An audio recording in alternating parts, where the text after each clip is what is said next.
Wawa.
Undefined.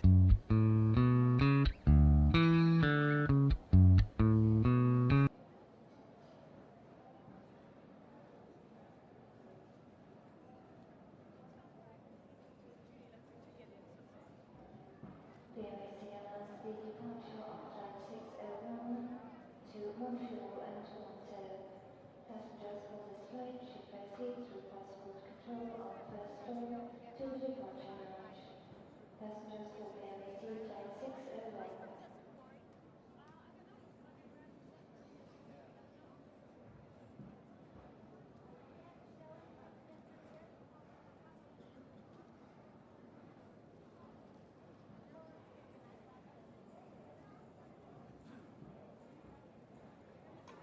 Toronto Airlines announced the departure of Investor Flight 771 to Chicago and San Francisco.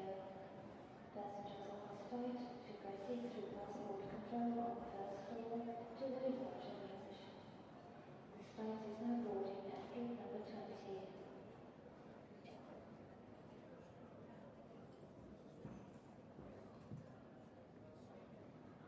Bell Israel Airlines announced the departure of Flight 15 to New York.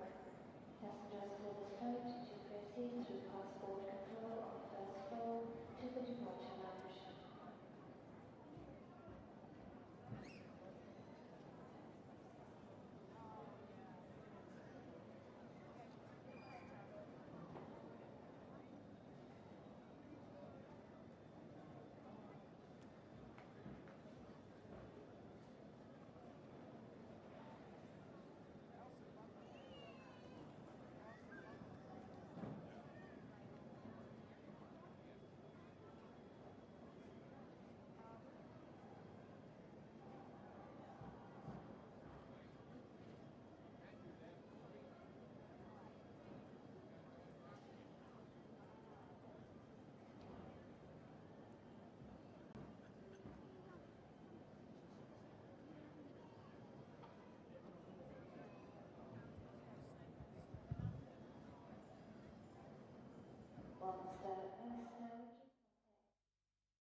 VOAC desk.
VOAC announced the departure of Flight 601 to Montreal and Toronto. Passengers for this flight should proceed through passport control on the first floor to the departure lounge. Passengers for VOAC Flight 601.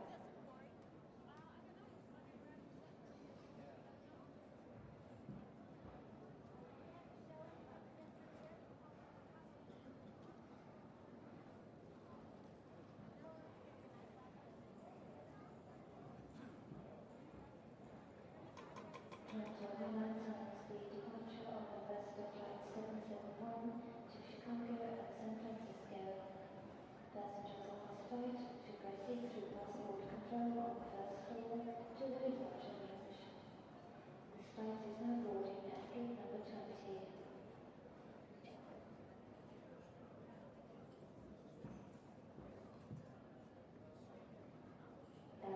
Israel Airlines announced the departure of Flight 15 to New York. Passengers for this flight should proceed through passport control on the first floor to the departure lounge.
your VC desk.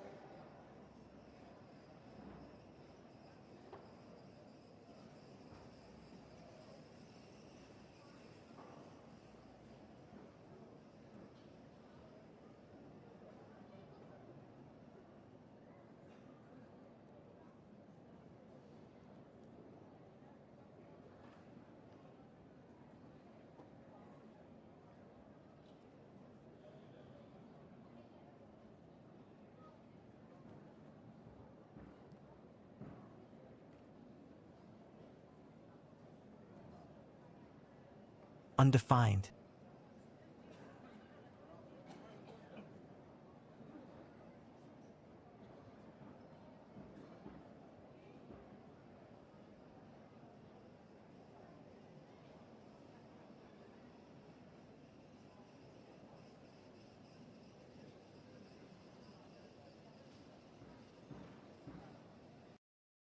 Oh fuck! I forgot her. What? Oh no!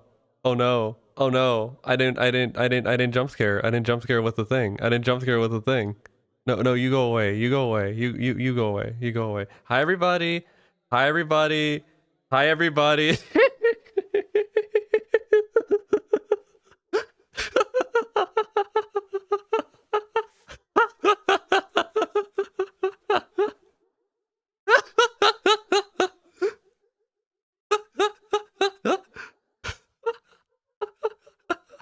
That wasn't a problem. That wasn't a problem. It's not a problem, guys. It's not a problem, guys. It's not a problem, guys. You saw nothing. You saw nothing. Go back to the starting scene. We won't tell. Oh yeah, sorry. Let's go back. Let's go back. Let's go back. Let's start again. Let's start again. Let's start again.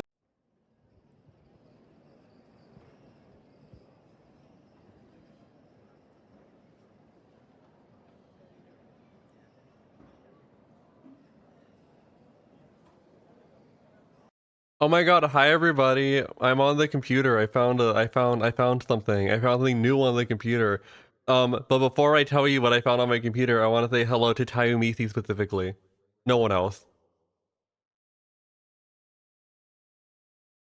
Hi. Hi. Hi. Thank you for the donation, Goof. I will stream at more normal times. We had to reach that $20 stretch goal, everybody. We call this making money, being a business-minded individual. Okay, we're not saying hello to Tayumisi anymore. I'm sorry, Tayumisi. But.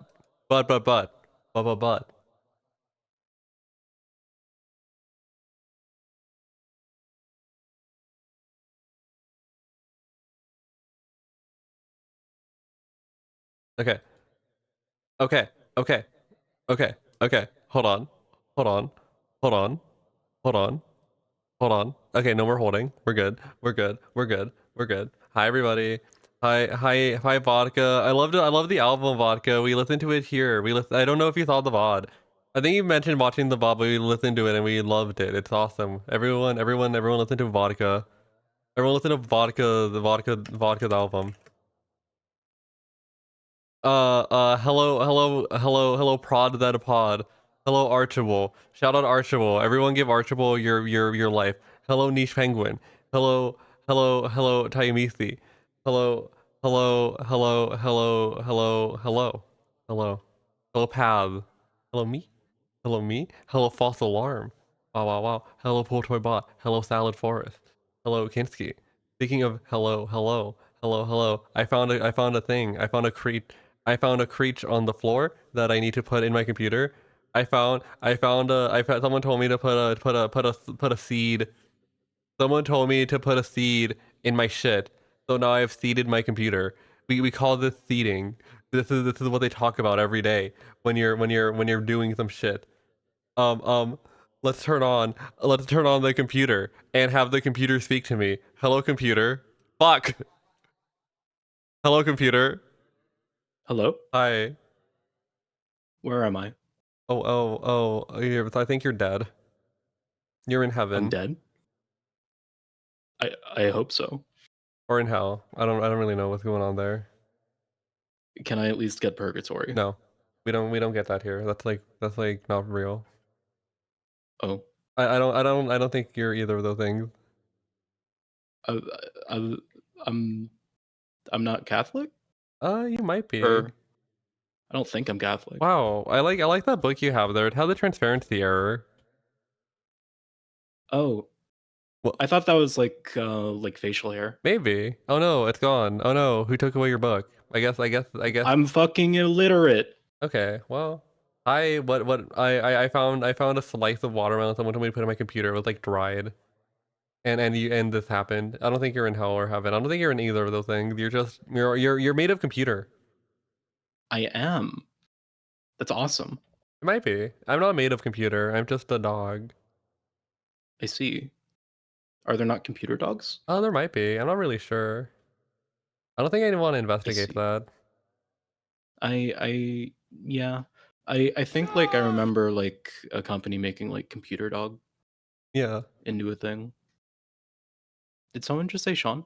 Maybe. I think your dice is fucking weird. Oh. I'm sorry. This came in like a 100-piece set from like ChessX, and it's the only one that I still have. Oh, I see.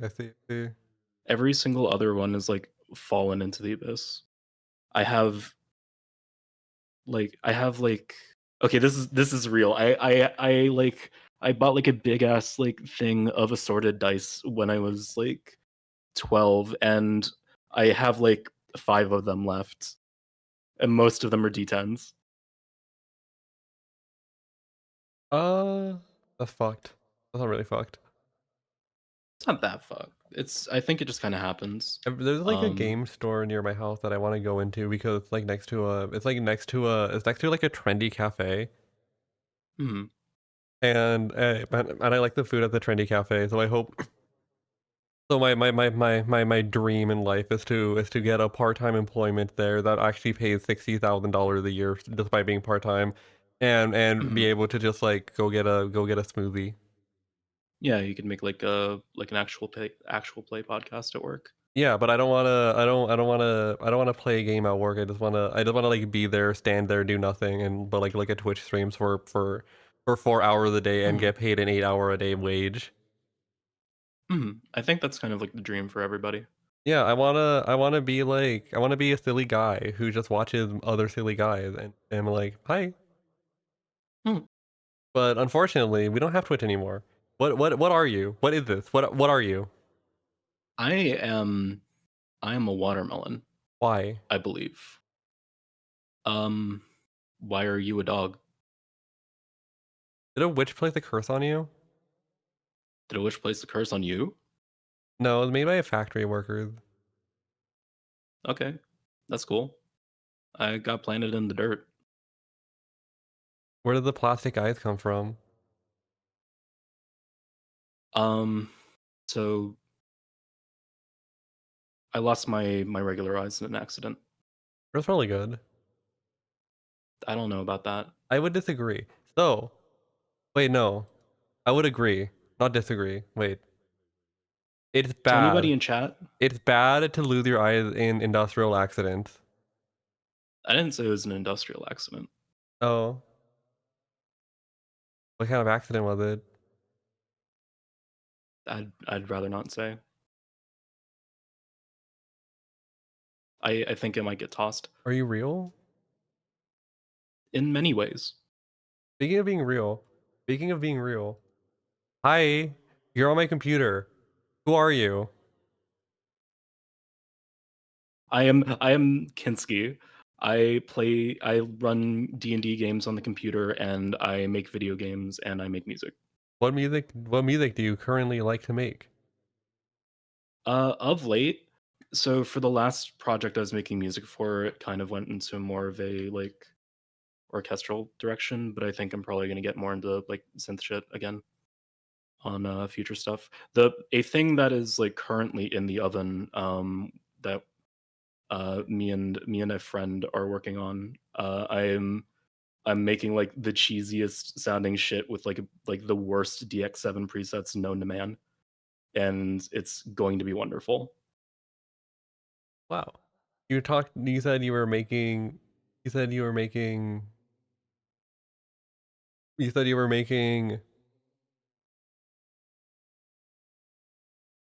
The fuck is? I don't know. As your sandwich arrived. I believe so. No, I got a phone call. Oh, okay. No, this is my friend. This is my friend bringing me something. No, someone like called my phone. Oh, it was a fucking Okay. pharmacy. Oh, okay. They were like, your drugs are here. Wait. Okay. Hell yeah. I love drugs. So tell me what you're currently up to. So currently I've got a couple of things I'm working on. Obviously there's like my stream where I made a thing that lets me run D&D basic for viewers in the audience. I use text to speech for character voices and for like and for basically just for everything in chat gets fed through TTS. Everyone gets to pick one of 4, or if there's a guest, 3 player characters to be.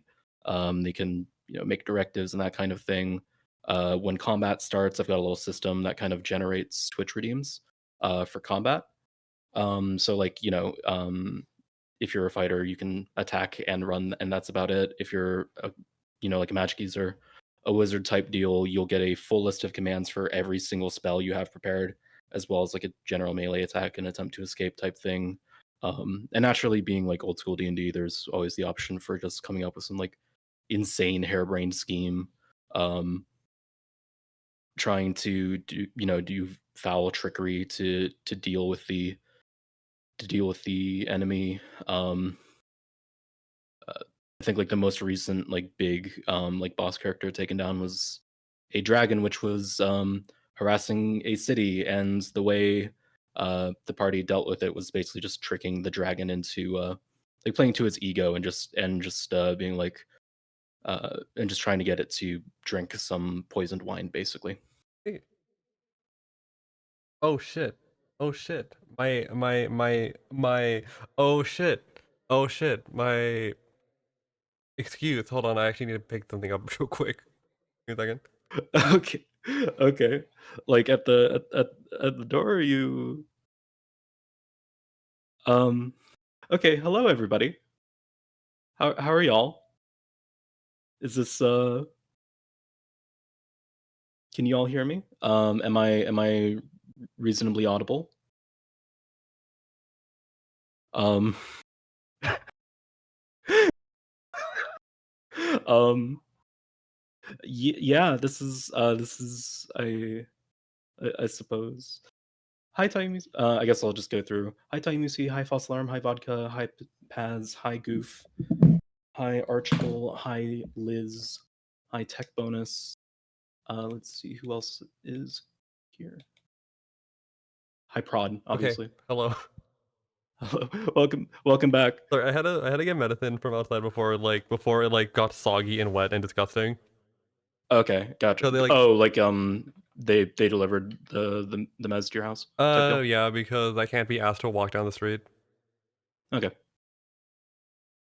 Gotcha.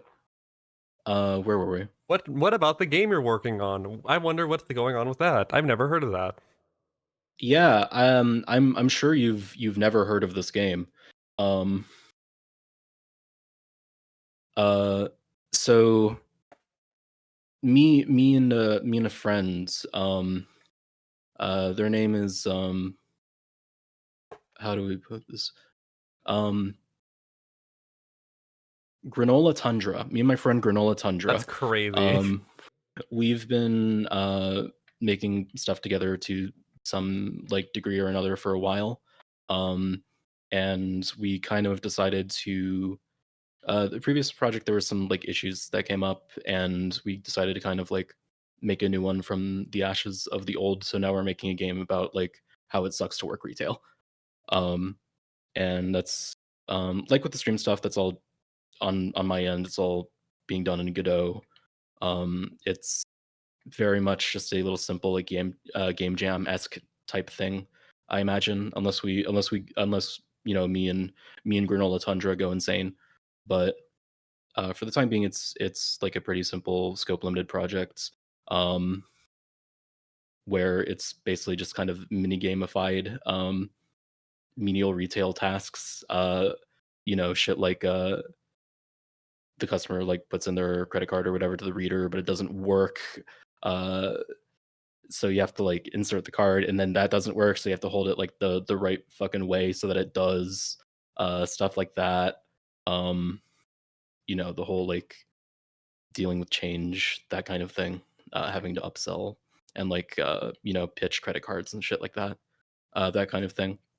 And I felt like a kind of like uh irritating like I said earlier, like an irritating like DX7 preset esque soundtrack would be kind of perfect because um as anybody who's worked retail ever knows, um there's a relatively small rotation of songs that your manager has picked out, and it will never change. Maybe it'll change, once or twice a year, but you have to hear the same 5 songs on loop for like 8 hours a day, and you lose your mind. And I wanted to capture that feeling. So making a game about retail, you seem to have a very good and normal experiences about retail. Are there any you'd like to share? Oh my god. There is one thing that I think about often. I worked at a Lowe's. I don't know if whenever you found me, y'all still have Lowe's, but it was like um a it was a it was a store for building materials, screws, drywall, wood, hardware, plywood, etc. Um, and general around the house stuff. Um, and one day, somebody came to the register and was like, "Hey, do you have a Band-Aid?" And like they'd obviously and they were bringing some they were wheeling over some drywall as well. Um, and um sorry, they're bringing some like drywalls well to like ring up, and the deal with like they're bleeding profusely over everything, and they were like, they have a band-aid, and I like rummaged through everything, and I couldn't find any like first aid equipment, so I gave them like some paper towel, and they paid and everything, and I had to I had to kind of like just kind of like uh they didn't bleed on like my counter or anything, thankfully, but like that's just like that's odd. I hope that person is okay. And then like not even like 10 minutes later, um uh not even like 10 minutes later, they came back, or not they came back. Somebody like came back from like the customer service area, wheeling over like a bunch of uh like I said, drywall that had been returned, and it had like all the blood stains on it still. And I still think about that a lot, of like guy who just like kind of like starts like bleeding everywhere, and like then like returns the merchandise he bled all over. But other than that, like it's mostly just been kind of like the bog standard. Like there are people. There's like a bit I think it's Twin Peaks: The Return, where somebody doesn't know that a tube. It's either the return or the original, which is like, okay, yeah, obviously it's one of the two, but like um there's like a bit where someone doesn't know that a 2x4 piece of lumber isn't actually 2 inches by 4 inches in cross section, and someone has to like explain that to them.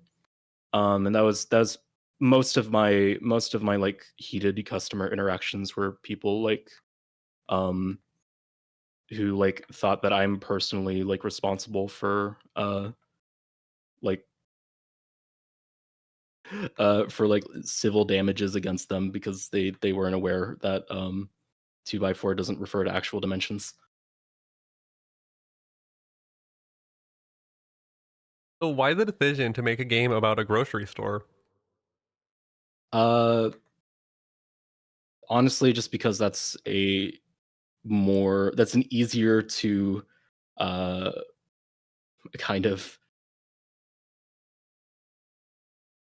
frankly, just because it's like a bit less niche, I guess. I wanted something with more general applicability because I think like the kind of like core retail things of like people like being kind of shitty to retail workers and just the general like dullness of it is something that's probably more relatable in a general sense. So I think if me and Granola Tundra like kind of made the thing a bit more generalized, it would have broader emotional resonance. And also because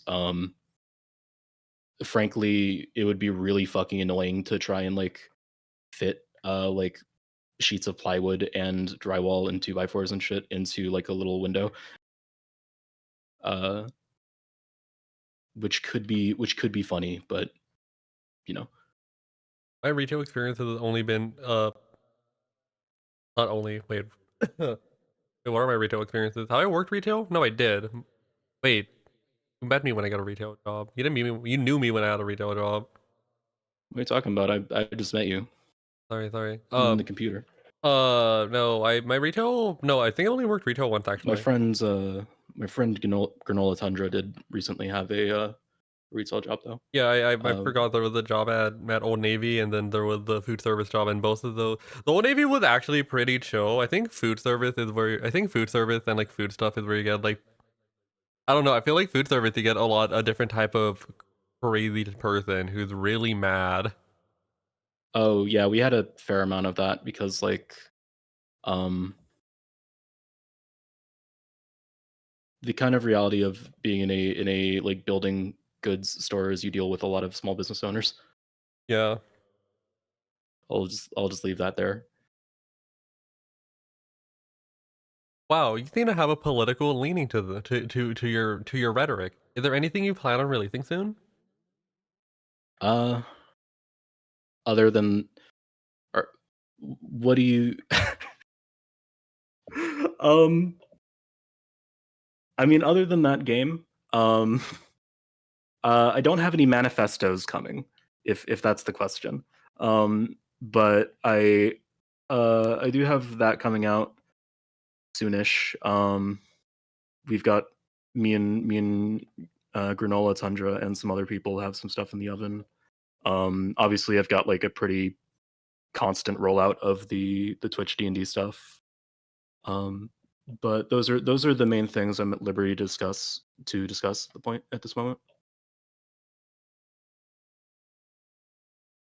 But I don't have any incoming like political treatises or anything of that nature. Is Pazuzu correct? Are you about to play the N-word on stream? I changed the song. Okay. How do you say that? Why, I why would he say that? my understanding No, is that I know the context. it's because No, I'm people thought aware like the you could 60s say it were if you were woke. crazy. Yeah, I know. I'm just like saying because I'm still like fucking like it's still like insane that like that was like a not uncommon phenomenon in countercultural circles Yeah, of the period. that'll happen if you're in the 1960s. Now we're in the 1980s or some shit. Whenever I think of the 60s, I think of that song from Hairspray that's like "Welcome to the 60s." Mhm. Look around. Wow, shout out Hairspray. I like that movie. I like both of them, but I like the new one more. That might be a hot take, but that's an ad break hot take. Mhm. Oh wait, so pretend I didn't say that until the ad break. And I don't know if anyone in the chat box is a Hairspray fan, but I really like Hairspray. 2007. I've I've never seen any of them because I'm like movie ignorant as hell. I genuinely think you're misquoting Hamilton. No, they're like, hey mama, look around. And then it can't be a misquote from Hamilton because it's like funny. Because the song's like funny. And I can't think of a time Hamilton made me laugh. Shout out making people laugh. Smile? Smile? Smile? Very true. Do you like musicals that are scary? Um, Probably. I honestly haven't seen a musical in a very long time. That's okay. Like basically since high school. I'm a little bit of I'm a little bit ignorant in many ways. Shout out to High School Musical. That was a fun one. Yes. I have musical opinions that I think theater kids will get mad at me about. That's reasonable. But we wait for the ad break for that. That's how we get like it going on. Hmm. But so I'll save I'll save the political takes for the ad break. so Twitch streaming. You're on Twitch.tuvalu. I am. How did this happen?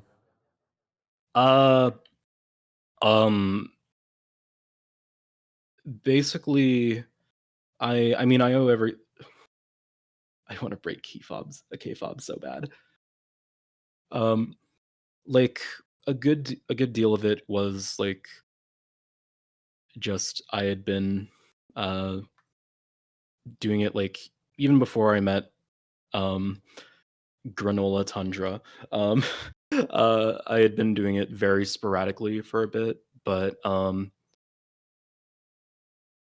okay, I'm just gonna like I'm not gonna kind of sugarcoat like the fact that you share the name of a good friend I had in my time. I was trying to kind of code it so that you wouldn't get too like freaked out by like having like a predecessor that shared many features, including being an inflatable dog. We were made But in a factory. yeah, so this is like probably just like an earlier model. But uh me and yeah, like I had been helping with I'd been streaming like kind of sporadically prior to meeting Forrest, Forrest the Elder. But I think like definitely like spending a lot of time with Forrest and B like kind of helping them out with some stuff and Sammy like working on the baseball stuff, working on the questions for some interview streams they did. Um and that kind of thing kind of gave me like the confidence to try and make things on my own.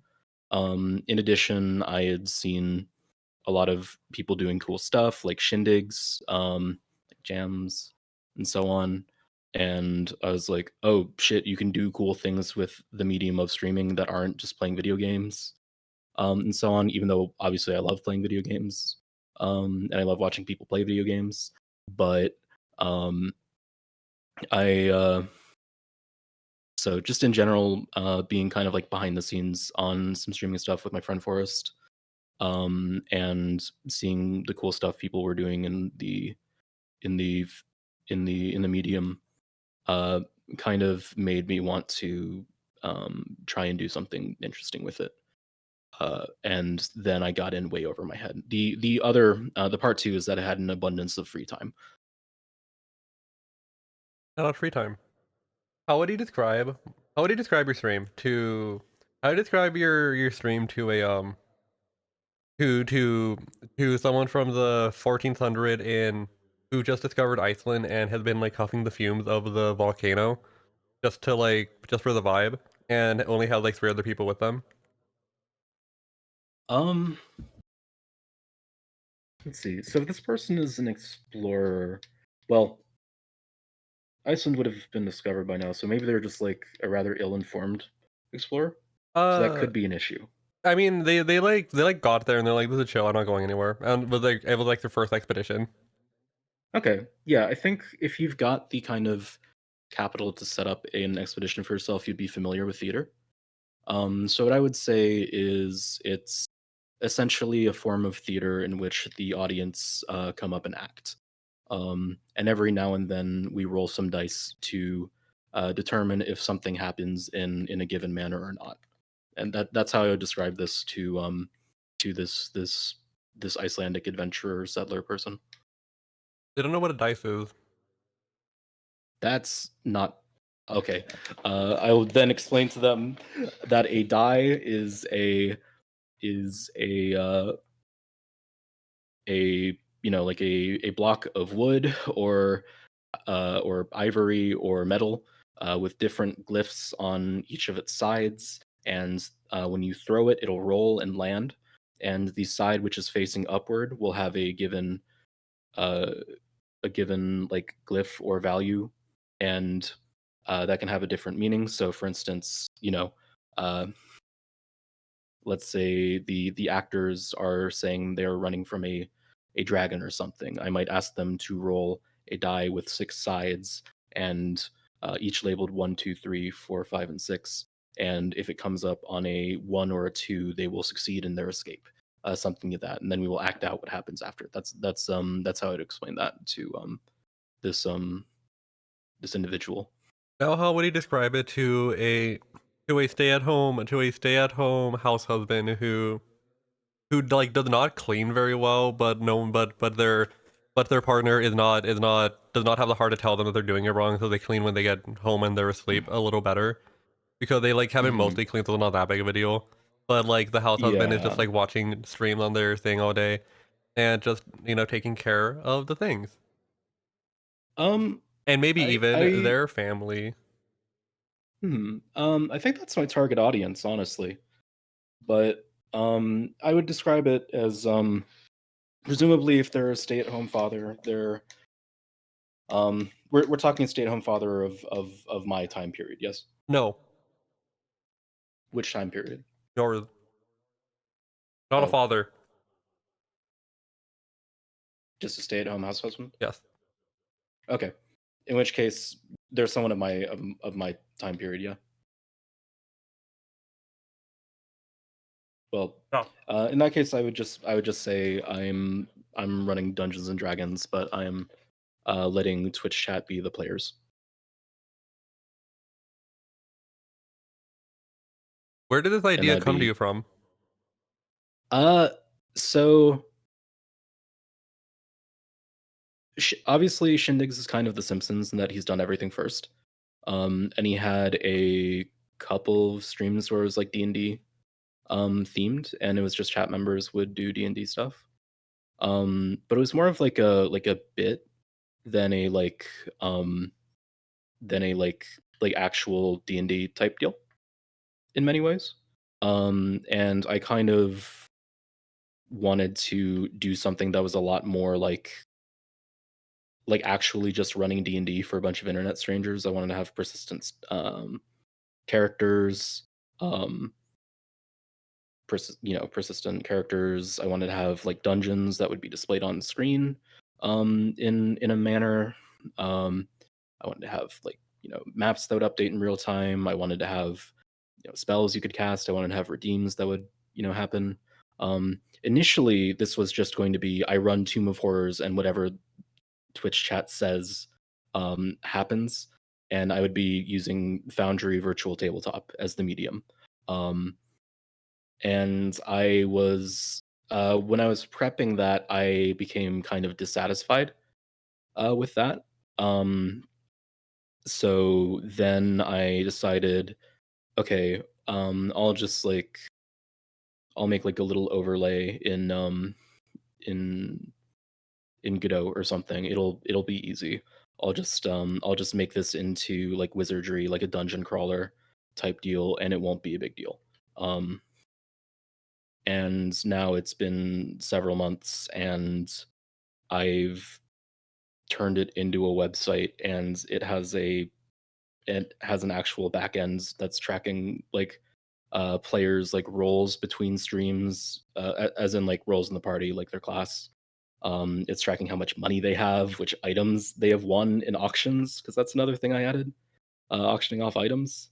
Um, I've I've thoroughly gone in over my head, but I think I'm very happy with what I'm doing, and I'm grateful that I can like make a D&D thing more accessible to a lot of people who might not otherwise have the opportunity. You a common through line with the thing they're talking about has been D&D. Can you explain what got you into that? Um, so this is going to be so I'm going to cite a work that is both going to date me substantially, and which I also have a great number of grievances with. But it was Vampire the Masquerade Bloodlines.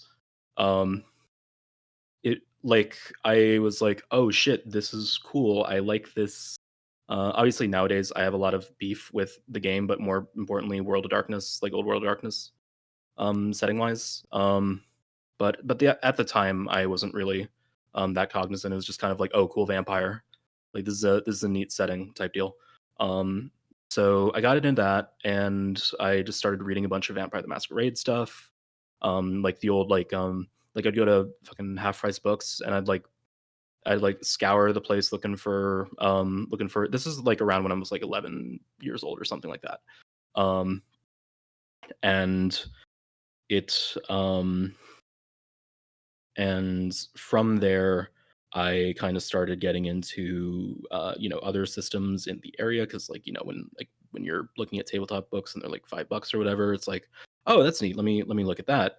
And I just spent a lot of time like looking on old forums and image boards and stuff for tabletop stuff. And uh, I basically was in a state from roughly when I was 11 to when I was 16 or 17, where I had accumulated a bunch of rule books for a bunch of different systems, but none of my other friends were really into it, and I kind of just like I had it was the thing where it's like I would spend weeks prepping to like try and get my friends to like play, and I'd like run a session and then it would immediately collapse.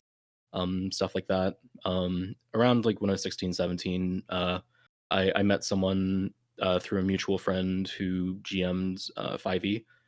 So that was probably what got me into and that was like the first like regular group I had, and I like fell in love with actually playing tabletop and not just kind of the ideal of playing tabletop. And then I got into Pathfinder and that kind of thing in college, and have been playing Pathfinder and assorted games with a group I met in college like since then. And recently I've been running Pathfinder for uh, my friend who shares your name and some friends in that group as well. But basically, long long story short, is I played Deus Ex with vampires and it did things to my brain. What about tabletop appeals to you? Um, at heart, I'm at heart I just like the it's kind of the I'm trying to think of the right words for it, because honestly, there's a lot, and I've talked about this at length like before. I can go on for hours about it, but if I had to um pick something kind of essential to it, I like the drama of it and the fiction and the the capacity for storytelling and acting and immersing oneself in a world that you create with others, and having it like react in a way that isn't rigidly mechanical, I guess. So I'm in it for the role playing aspect more than the game aspect a lot of the times, basically. But I love both. Were you ever into theater? No. Because Oh, sorry. Could you continue? yeah, were you ever into theater? Because you seem to like two different forms of amateur theater. Uh, I was not. I had a lot of friends in theater, and honestly, I probably should have um investigated theater, but when I was younger. But honestly, honestly, I only really kind of realized I enjoy um you know like essentially improv theater with dice. Again, like relatively late in terms of a like an actual understanding and not just kind of the abstract thing. Um, when I actually managed to do it for more than a session, it kind of clicked in my head that it was like, oh, this is just amateur theater with dice. But kid me, I don't think really understood that the mediums of the media of tabletop gaming and the medium of uh, of theater are pretty inseparable in a lot of ways, which is especially like weird that I didn't realize that because the first tabletop game I was obsessed with was Vampire the Masquerade, which is for theater kids. Everyone is a But theater no, kid. yeah, basically. I keep getting assigned theater kid. Don't know what's up with that. Hmm. So, have you ever considered or thought about making your own tabletop system or not? And do you have any beef with that type with that conceptually? I don't have any beef with that. Um, I don't think I've ever really sat down and I don't know if I've ever had the inclination. I've had a lot of friends working on tabletop systems that I've helped test or have looked over and things like that. Um, I've definitely like done some like homebrew stuff for like little mini games or whatever, I think. Although it's been a really long time since I've done that. But for the most part, I've left that to the professionals, so to speak. Um, for me, it's one of those things where I um I'm more than happy to use tools made by other people, I guess. I say I've made plenty of like actual physical tools for myself. Um like woodworking tools. But um I've not I so basically like I've not had the inclination myself, but a lot of other people have in my life have done so and I've like been the playtester, copywriter, etc. Um there is one project that I would love to name, but I can't because it has my legal name on it. So, but I've been involved in the process of making tabletop games, but I've never set out to do one myself because that's like the kind of work I don't think I'm suited for. What type of work in the process of homebrew and all that do you feel you're most suited to? Um, be perfectly honest, I think I'm probably I want to say best at quest design. If I had to hazard if I had to like pick one, um, that is to say, like not in the very kind of structured manner of like a video game or something of that nature, but more or less, um, I think I'm relatively decent at making like hooks for you know here's like a problem that's happening kind of thing and adapting it from there. One that I liked fairly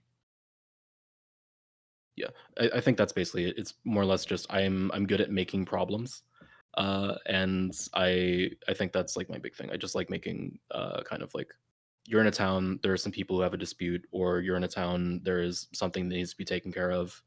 I think I'm pretty good at just kind of like making the sketches for those, and then like kind of developing it into something fuller. Particularly as play goes on, which is a bit of a non-specific answer, but Maybe. I mean, that's kind of a that's not non-specific. I don't know how specific you can get. that's fair.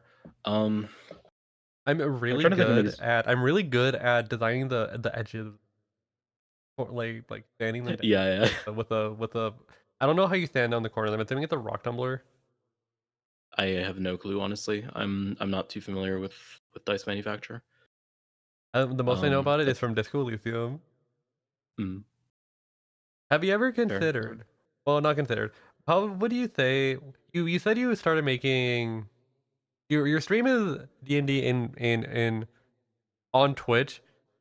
Do you think you will Yeah. end up making a specific like homebrew system to cater specifically for play on Twitch? Um. At least on your stream, not for or maybe even thinking about expanding. Um. For the time being, my needs are relatively well met with D&D Basic, or technically the fork I'm using is Old School Essentials, not fork, not fork, like I guess the closest thing you could call it is a source port. It's the same rules, it's just worded differently, so they can get away with it legally. Um, so far, that's been meeting my needs, but a big thing with that kind of RPG is that um, you'll kind of inevitably do some homebrew to modify it somewhat. I've already added some features for fighters, basically, just giving them kind of like the ability to defend another member in the party, that kind of thing. There have been some things I've had to change specifically for Twitch. So as close as, like, for instance, like movement is incredibly simplified. It's in combat itself. It's basically abstracted away. Um, just because I feel as though a movement phase for each character in Twitch could be a bit of a nightmare to both display and to play with.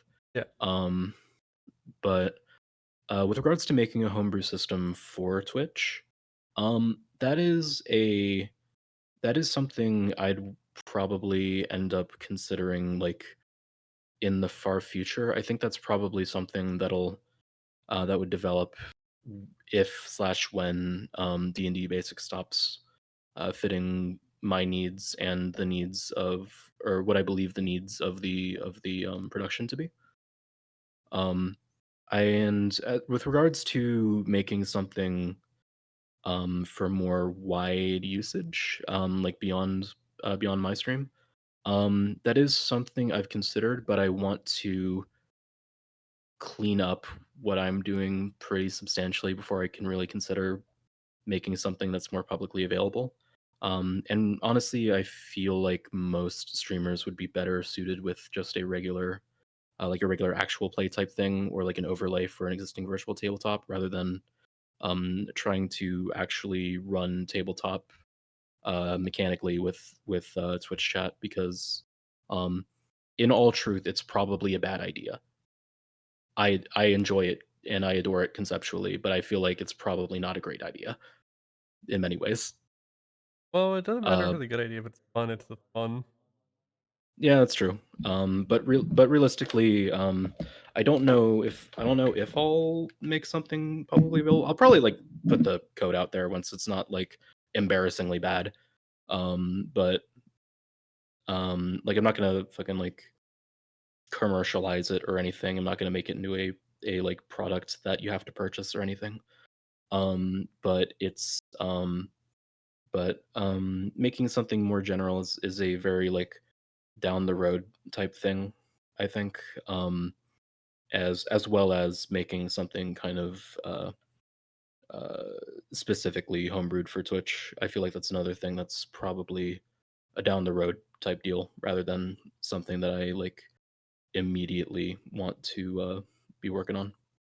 If that makes sense. I feel like the project is too early in its development for me to want to branch out too far.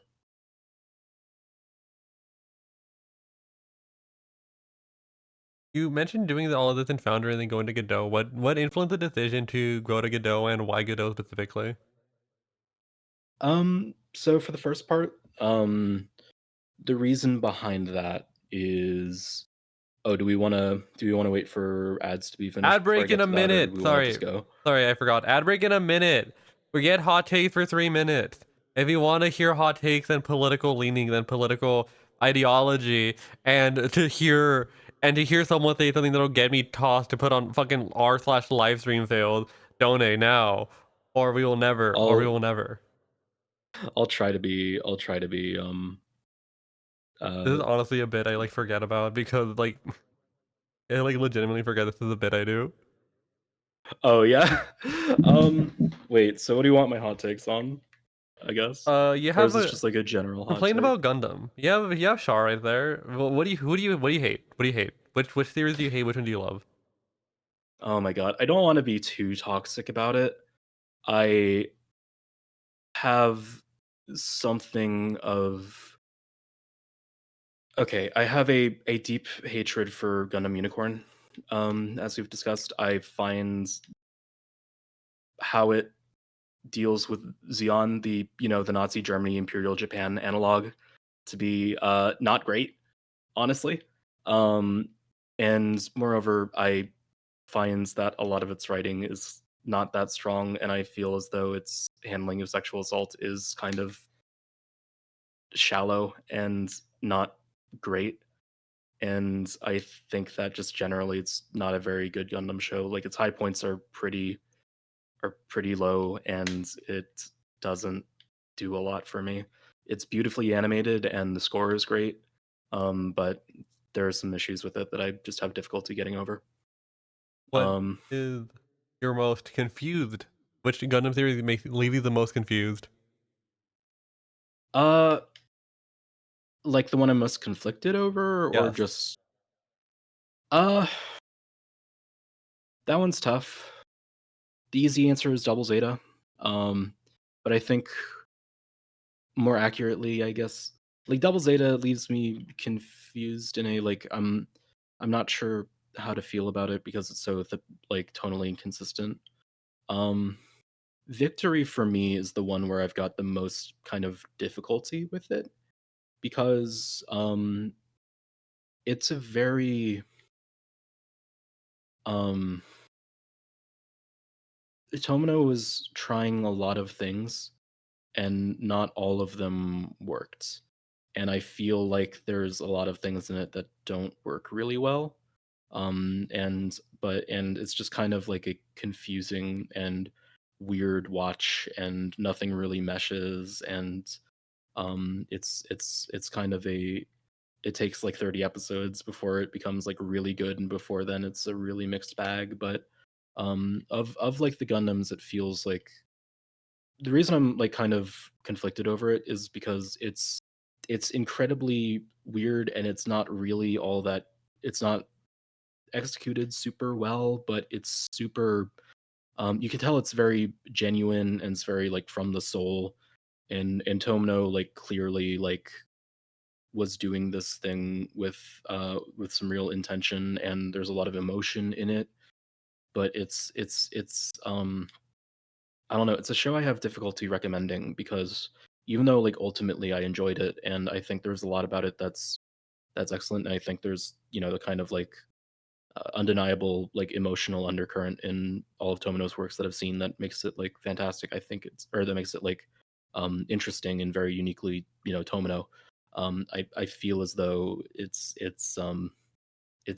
something I've got a lot of conflicting feelings on as a work, and I'm not really sure how to evaluate it. Well, the Adler over. Okay. So the question, give it a couple seconds, but I believe the question was part one, why did you leave Foundry for Godot? And part two, why Godot specifically, right? Yes. So part one, um, the reason I switched over is because I thought it would be basically easier to handle viewer interaction if I made something myself, basically. Um, I- I'd rather have like mechanical aspects semi-automated rather than um, kind of like purely reacting. There's obviously still a great deal of what happens is just I wait for chat to make their move, and then if it's not in combat or something where it's more structured, like I adjudicate the results, and there's some dice rolled and things of that nature. But I felt as though, so the first part is just that like um I felt I was rather limited in what I could do with regards to interactivity um with only using Foundry. If y'all haven't used Foundry before, let me say Foundry Virtual Tabletop is a client that I've used for like a couple years now, I think. For running Pathfinder, for running Dungeons and Dragons, like basic, for running Star Wars RPG, for running Fallout stuff. It's a very fully featured virtual tabletop environment. Um, with a lot of great community support and some fantastic features, great quality of life stuff over like uh, Roll 20 and that kind of thing. Um, uh, in fairness, like Roll20 is still excellent for being like a completely free option and all of that. Foundry, uh, the person hosting the server has to pay for it, but otherwise it's free, but it's still proprietary, et cetera, et cetera. But for me, it's just got a lot of nice quality of life features. But um, what makes a good virtual tabletop for playing tabletop with your friends does not necessarily make a virtual tabletop for running a game for viewers. So I thought it would be better if I rolled my own thing, and I would have more aesthetic freedom. Like I could do a dungeon crawling, like a like a Shin Megami Tensei, like a wizardry, like those old first person dungeon crawlers. I wanted to have something kind of visually distinct, and I couldn't make my game look like Shin Megami Tensei if I did it in Roll20 or in Foundry. Um, why I chose Godot specifically um, was that I Godot is always an engine that I've wanted to use. Um, when I was younger, it was not quite ready for prime time, so to speak. And whenever I was, fooling around with game development, I gravitated towards Godot. Towards Unity. When I was fooling around as a kid, Unity or XNA or something of that nature. But Godot has matured a great deal since then, and because I started this project after the whole Unity licensing debacle, I felt it. I felt that Godot would be the next best choice because it's open source. So if the devs get evil, you can just fork it. And also secondarily, it's got like Liz just said, it's got support for C sharp. It's not quite first class support. Liz said it's like first and half class support.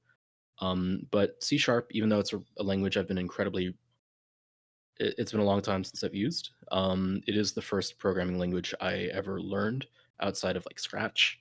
And it's something that kind of feels like home. So I felt that if I were to do something more ambitious, if I wanted to make basically a video game, I would want to use a game engine where I can work with a language that I like, and kind of know. Um, but yeah, that's a bit of a winding answer as is typical for me. But um, I think that's points 1 and 2. Yeah. What do you well, you did mention game development earlier. Would you want to incorporate the D&D methodology into a game you make in the future? Or would you like to or take any inspirations from tabletop type systems? Um. So I think for me, I think I was enamored with that idea a bit ago, and to an extent, I still think it can be done quite well. But I think there are some. I think in the future, I'd like to be if I were to make a video game, I'd like to be a bit smarter about how I implement dice rolling stuff. Um, than like the last project where I was like making like a video game and RPG where I put in like some tabletop inspired things. Because for that one, I think I was just kind of forcing it in there because I like tabletop. Um, I guess the main thing is that I think um, a lot of things that are great in tabletop are not so great in video games. Anyone who's played Morrowind probably knows that D&D style dice checks for attacks are not super enjoyable. Likewise, the math for video games, which tend to be more combat and gameplay heavy, or more combat heavy than most tabletop campaigns, the numbers need to be a lot more like in the player's favor, and at the point where you know the probability is so much higher to make it playable. Like, why even bother with the dice in a lot of cases, right? Um, Exceptions naturally being something like a CRPG, something like Disco Elysium, for instance, things of that nature, where like the dice rolls are, there isn't combat in Disco Elysium, but if there were combat, it would probably be like a real time with pause type thing where you can't really notice it. But just because it's based off of like all the classic D&D RPG or CRPGs. But I feel like for me there are some aspects where tabletop things work well in video games, mostly dialogue systems, mostly random skill checks, things of that nature, and things where they don't really work so well, combat, real time gameplay, etc. And I think like realistically for me, I would only really want to use the tabletop stuff if I felt like if it was something that enhanced the work. And I don't know if what I've got in the pipeline now would really benefit. But if I can find something where it would, I wouldn't be too hesitant. Would you? Anybody lost the question? Oh no!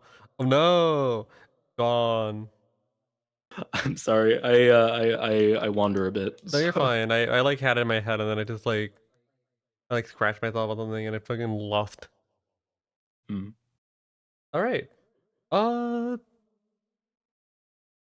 with your stream aesthetic is very Twin Peaks. Can you explain that decision?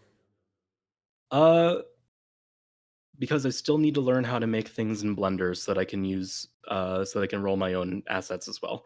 But just before I like started doing this project, basically, I got obsessed with Twin Peaks.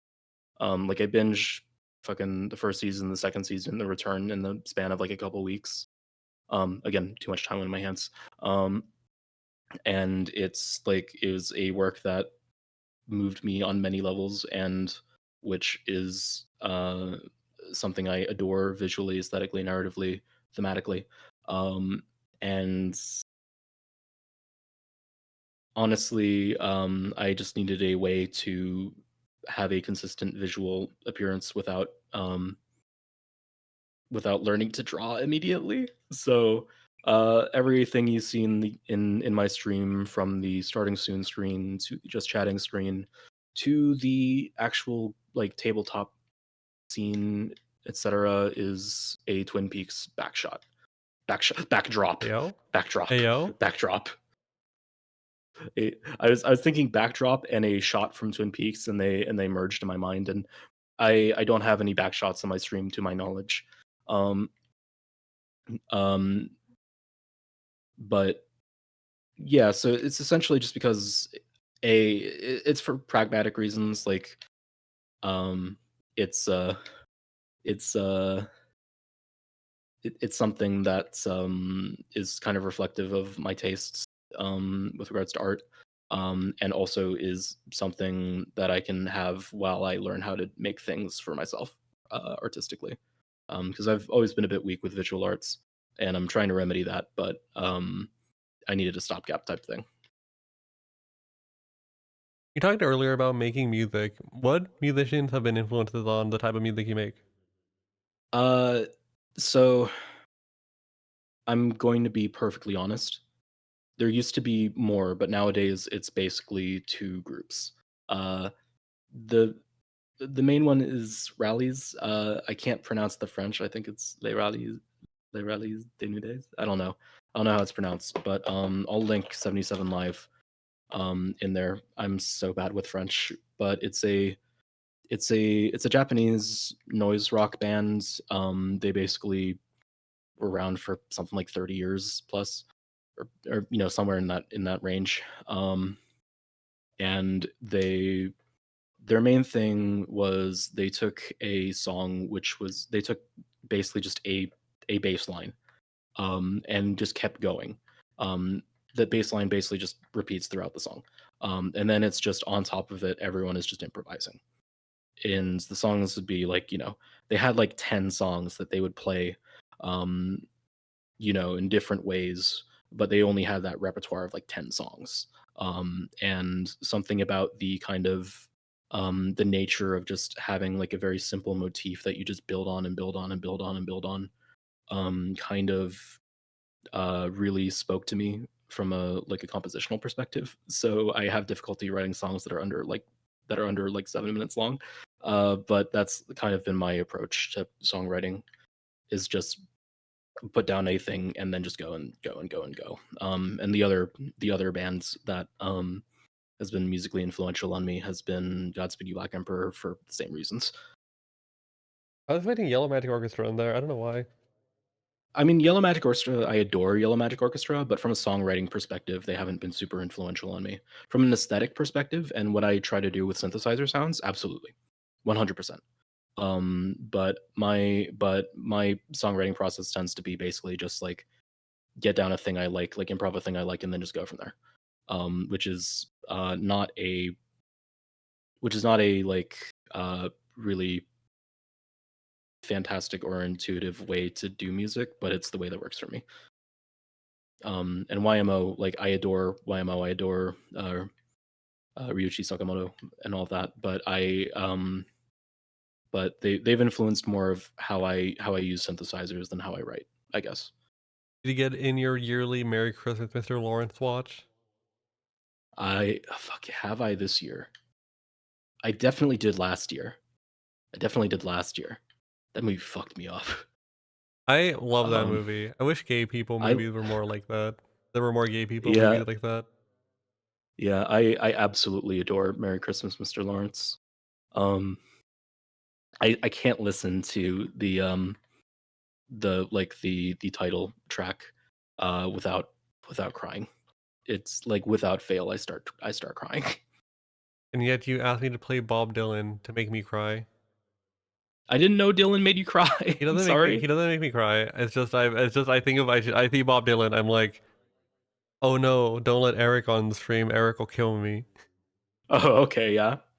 You can switch. You can go to No, rallies we're going. or No, we're going Bob Dylan all the way. okay. We're going Bob Dylan all the way because Pat like commented on it. And now it's the Bob Dylan. Now it's the Bob Dylan day. Gotcha. What influences have you had via other streamers? Present company, or sorry, I confuse you and my friend Salad Forest. Present company excluded. At the moment, I mean, obviously Shindigs is a big influence on everybody. That's kind of a given. Well, everybody in the space. Definitely Prodzipod, Prodzedpod. It was fantastic, and I adore what they do with interactivity in the stream. And honestly, like, if it weren't for Guy, I'd probably be getting a lot less.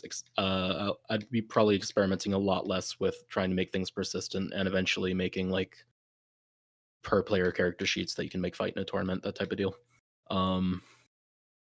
In addition, like Prod is fantastic. I'm certain everybody here knows Prod, but they're essentially your Oshi's Oshi. They're fantastic. They have like a wonderful like infectiously positive personality, and they do fantastic things on their channel, like in spite of Twitch hating Korea.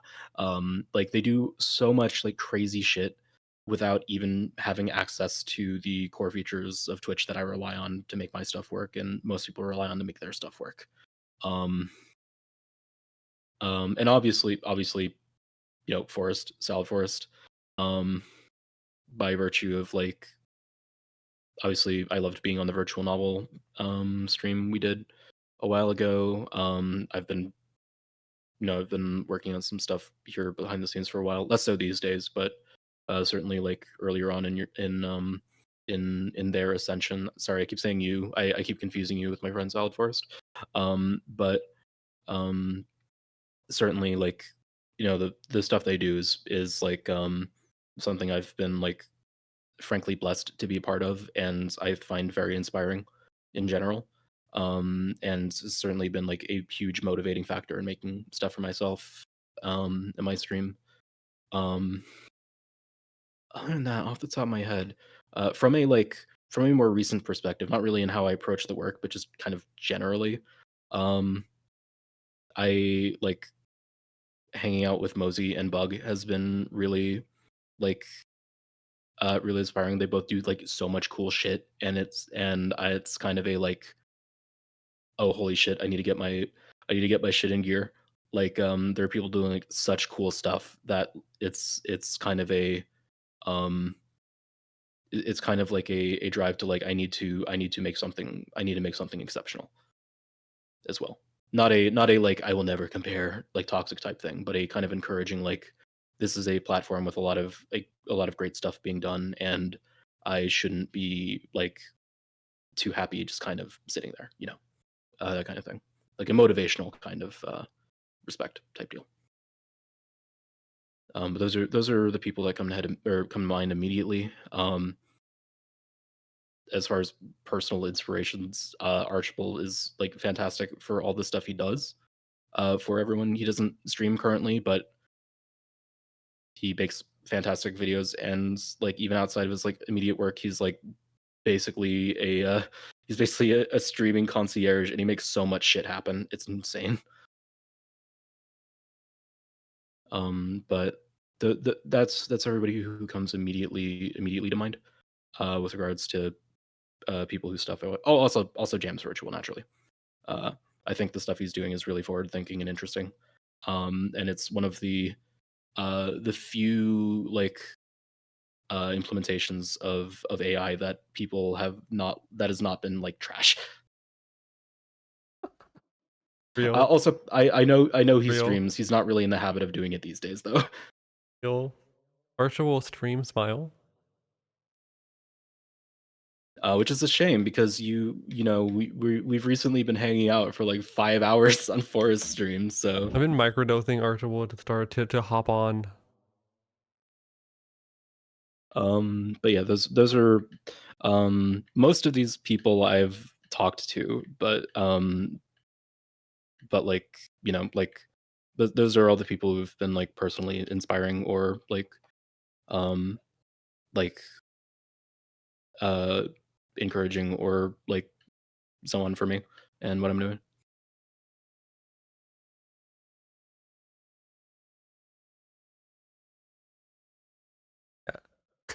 Everyone bully Archibald. Archibald needs to go live at some point. I'm sorry, Archibald. You're like a wonderful person full of love, and you got to get some too. Smile. You got to get love bombed whenever your name comes up. It's the only thing that keeps it's you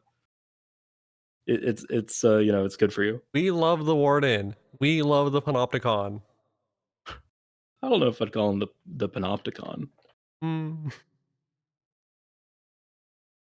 We love Bowl. Arching my bowl. That's crazy, vodka. That's fucking crazy. Oh my god. That's a good one. So, how do you feel your goals with streaming have shifted from when you started? Oh my god. Um, Again, to begin with, I thought I was going to just do stupid challenge runs or whatever, right? I thought I was just going to like when I first started streaming, I thought I was just either going to just stream regular video games or maybe do silly challenge runs in Dark Souls or something like that. Neither of those were particularly satisfying to me on a like emotional level because on a certain level I need to be doing theater kid shit. Um, and I think you know like like when I started, I really didn't want to do anything that crazy with streaming. It was literally just I wanted to play video games. Um, and then it was like, okay, maybe I'll play video games in a silly manner. And then it's like, okay, maybe I'll make a thing that lets viewers switch which video game I'm playing mid game so they can fuck me over in boss fights, etc. And that was fun. But I think that kind of like concept is like what made me really want to investigate more interactivity. And I think just by virtue of the space I'm in and the company I keep, I am kind of like inclined towards wanting to do more things that are interactive. And I was just thinking like I love tabletop. I know Shindigs did the one bit. I don't know how many people. I don't know if anybody is like doing a thing where they're running D&D, but like actually and it's just Twitch chat and maybe like one guest streamer. Like I don't want to say nobody else is doing it because this is a massive platform and there may well be people doing it other than me that I'm just not aware of. But I don't know of anybody else who is like actually running tabletop for viewers, and I wanted to do that because it's something that I find very personally fulfilling. I love running tabletop games, and it's something that I feel like could be just generally a good time and a good place for viewers, because the tabletop in general, um, nowadays in particular, can be something of a commitment.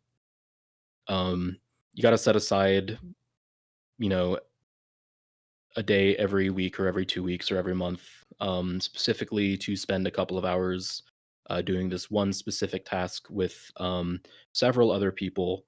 And it's tough to fit that into a schedule, or maybe you just don't have friends who like tabletop games, because not everybody likes tabletop games.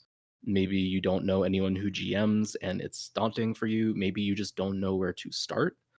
And I felt like there are so many barriers to tabletop that exist kind of just inherently as part of the medium, that I wanted to be able to like provide a way for people to kind of gauge their interest in slash get a little bit of that without having to like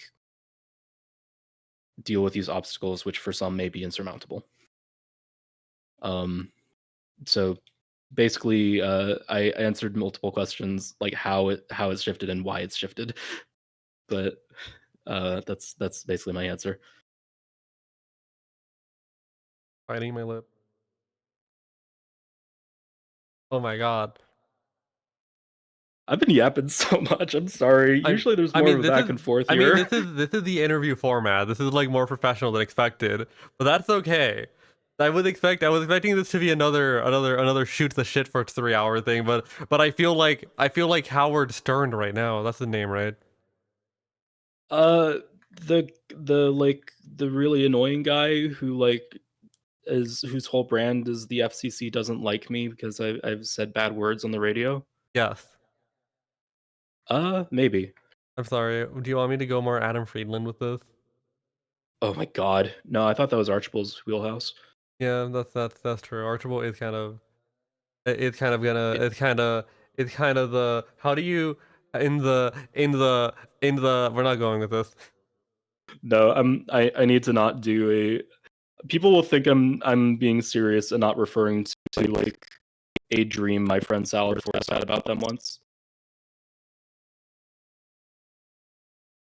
Archibald is not an editor for the Adam Friedland show. Yeah, Archibald has no known affiliations with Nick Mullen or Adam Friedland. Or He may the other one. have some with Stavros Halkias, but we're not certain. And Stav is he's kind of become more socially acceptable these days. Well, if anyone can like link Archibald up with Stav from that circle, that would be good. I mean, fucking get the bag, man. We all want the bag. None of us are bag phobic. Yeah. So Yeah. with streaming. Oh wow, I do stutter, huh? I didn't realize that was a stutter until recently.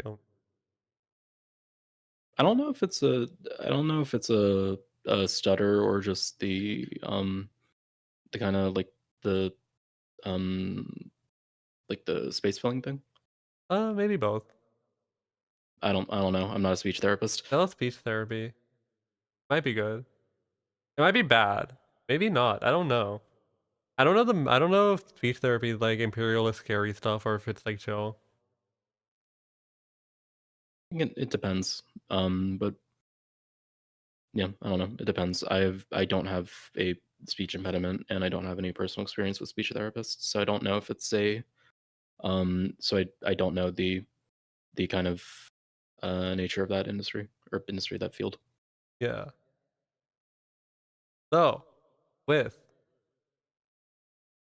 that, what recent stream has been living in your mind rent free, or streamer? Am I allowed to say when I've been on? Yeah, sure. I am haunted by the heavy rain stream. Why?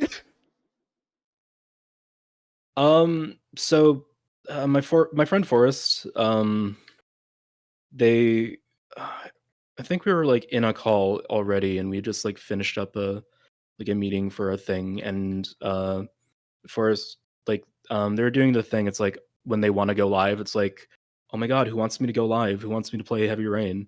You know, who wants, like, hey Paz, do you want me to play Heavy Rain, etc., etc. I think that was. I think it was. I don't think Pad was there. I think it was Bug that was there. Oh, oh, I know, but I'm kind of generalizing my friends thing, the thing they do. And Bug, who, she's so fucking funny. But she suggested a stream bit where you play Heavy Rain, and every chat message either says Jason or Sean, and uh yeah, like set up to random chance. And so we played it. This was already like really fucking late. I think we went until like 5 a.m. Like I had to leave because it was like I'm gonna wake up my family. And fucking the the experience was in many ways hypnotic in the literal sense of the word, in that like there was just, the Sean and Jason repeating over and over, and I could feel my brain melting. And at the same time, like, my friend Forrest, partly due to like controller issues, partly due to being a Yume Nikki gamer, would just kind of stand in place, opening and closing doors for like 10 minutes, or just walk in circles, or just kind of like go everywhere but where they needed to go, and just like neglect their child and so on. And just kind of like staying up until 5 in the morning, engaging with that has irreparably damaged my psyche. I'm sorry to trauma dump on stream. I really am. This is something I need to unpack in therapy, but you asked and I've answered. If you want the non-joke answer,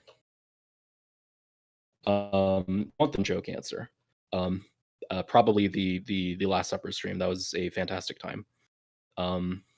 With regards to streamers specifically, I've been obsessed with of late, rather than individual streams, which kind of live in my head rent free.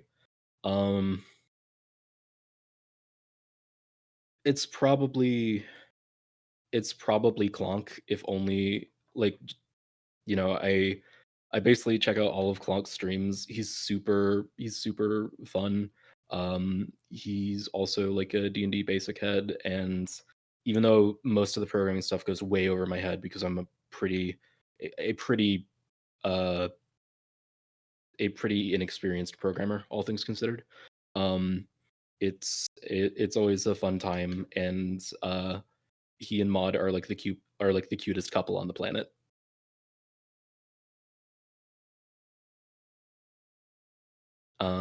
That would be the streamer that lives in my head rent free, and those would be the streams. Speaking of things that are living rent free in your head, you've talked at length about your vocabulary being ruined by people around you. Okay, do you care to explain?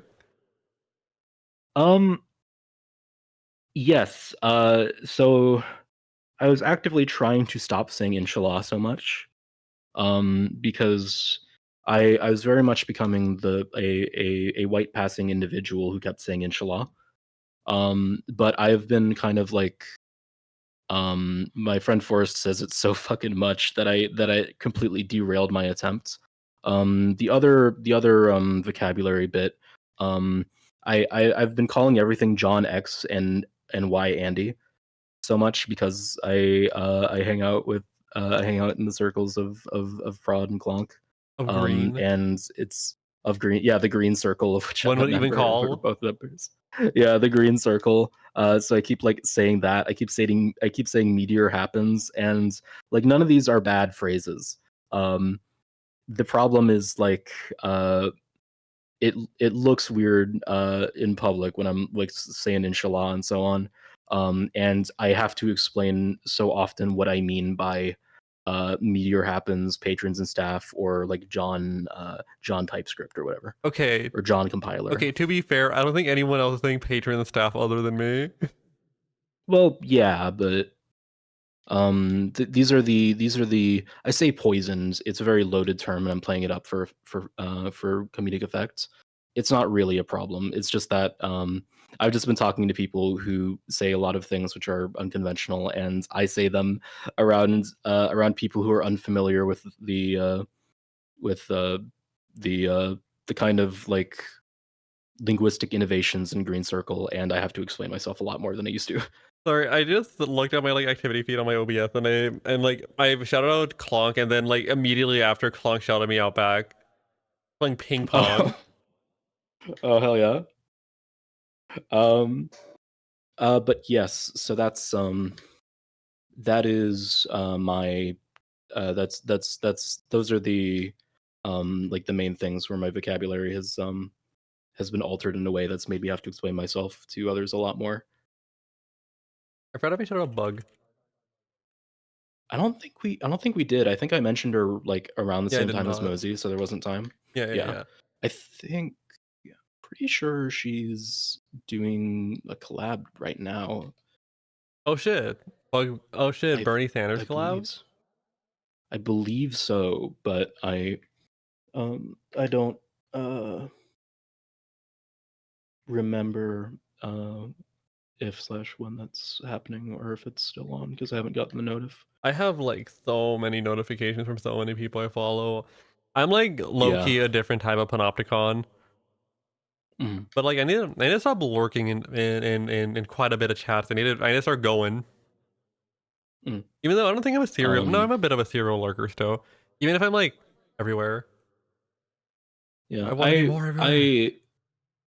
for me, just for like practical reasons and for like practical reasons of hand problems, I don't type as much in chat as like I'd prefer, but I tend to watch like a decent amount of people and like I'll like participate, but after a point it's just kind of like I can't type too much or I'll go insane type deal.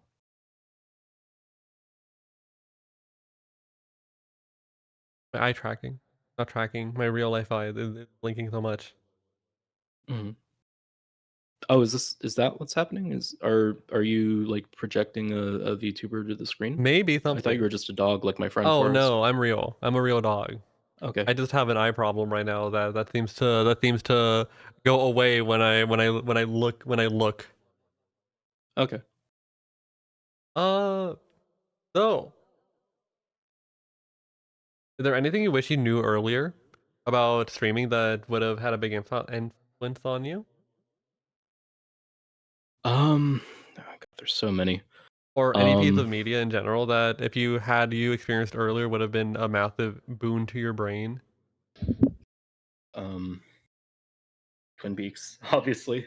It took me until I was like until like literally last year, like I think like just before David Lynch passed away, before I even got into Twin Peaks. Um, and that is a mistake because that is something that I feel like should have that I should have experienced sooner, and which I should have like been able to appreciate more uh from before because I feel like it's something which is very valuable to me from the sense of like art and writing and so on, and I feel like I would have done a service to myself if I had um watched it earlier and allowed it to influence me earlier so I'd have more of that in my brain and creative process. I can still get there. It's just, it'd be I'd have preferred to have seen it earlier. With regards to streaming advice, um, that is a tough one. Because um,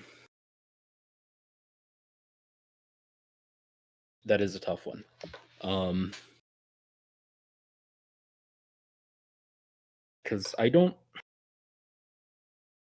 There are things I would like to do in the future, but I'm not. Um, I'm not upset with the path I've taken to get here, at all, really. Um, I think most of the lessons I've learned at the right time. If that makes sense. Yeah. I think that it's like, I think it's really cool to see how talking to other people in VTuber world and Twitch world just kind of opened so much. Yeah, I'm exceptionally grateful. I'm indebted to my friend Salad Forest, um, greatly for being, I guess, like the avenue through which I've met so many wonderful people. In addition to just being a wonderful friend and person in my own life. Smile, smile. Why are you smiling? That's my friend Forrest. You're just their doppelganger.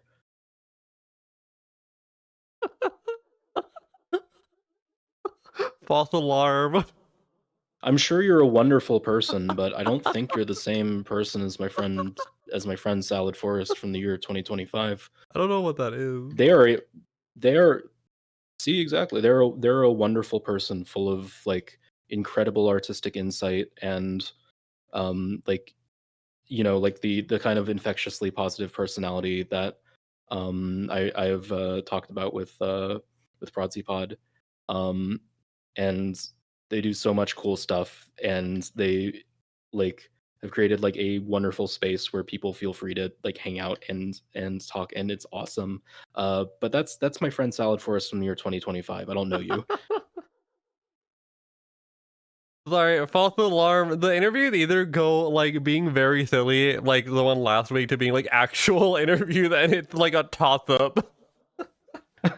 It's like so fucking random what's gonna happen because I don't fucking know what happened. It's crazy. It's crazy. Also, before work, okay. Things to troubleshoot in the future. Anyway. I don't have any more questions in this section. Do you want to go to the viewer question? Sure. It feels like it's Sure. going by Let's, faster than. I think it is. I think I've been talking too much, and you've not. Oh no, it's and chill. Yeah. It's chill. I think it might be going faster because you seem to be on this on the Twitch TV Saddle Forest YouTube channel a lot. That's fair. Yeah, we might want to get more questions from people who are like less intimately familiar with my game. Speaking of intimate familiarity to the Tuvalu viewing public, you can ask a question. Because we're going to the viewer question section. But I feel like there's a thing here to do. What do you mean? Oh, oh no, it's broken. Oh dear. No, we're good. No, we're good. Oh my god. Okay. Oh my god, it's time to go to the scene. Oh my god, where are you? I'm not sure. I'm not certain. Oh my god. Is there something you want to say shit. before you peek behind the curtain? I'd like to say, I'm a bit of a Garmin Boja Andy. That's all I've got to say. Oh my god, what is that? Oh my god, what is that? I feel like there needs to be like hype going. I feel like there needs to be a hype moment and aura thing going on right now. I need to turn off Bob Dylan. I can't fucking handle this. Yeah. Let's just say I've had some work done. Well, hold on. Let's say that I have. We'll do a little plastic surgery reveal. Yeah. Hold on, we need to get dramatic with it. Yeah. I've often been referred to as the Laura Palmer of game masters. Oh my god. Is everyone ready? The harmonica in a serious topic is so okay, but like the harmonica, Bob Dylan is like fine. It's like straight up fine. It's like not my favorite part of the Bob Dylan. It's like just fine. Yeah. Like my favorite part. I really like the harmonica. I'm not gonna lie. Like my favorite part of the Bob Dylan experience is experiencing the Bob Dylan like vocal performance. Yeah. I honestly I genuinely like the harmonica and like the type like vocals. Oh my god. Where did that come from? I don't Wait, where did that don't come know. from? I have no clue. Wait, why did that play? That is an excellent question. I don't know. Are you? Oh my god, you're coming out to the tune of the song. That's right. I'm gay. I mean I am, but you know. Oh my god, what is that? What is that thing? Holy what is What that? is that thing? What is that? What is that little? Oh, is that me? I haven't like looked in the mirror since I've had the work done, but yeah, I believe that's me. I believe that's me. Wow. Wow. I gotta tip the surgeon, man. Wow. Shout out to surgery. Look at that. Yeah, let's get a shout out to plastic surgery. Oh yeah, of course. Yeah. Oh shit. Oh, what's up? No, I pressed tab. Oh, that's the person. Okay. Person. Do you ever have like the thing where you had to like where you like instinctively want to pronounce an S and as an SH so it's probably like comes out clearer? No, that's just me. Never mind. Yeah, I don't. You don't have that dog in you. Yeah. I've got that dog. I mean, in me. it's yeah, I'm sorry.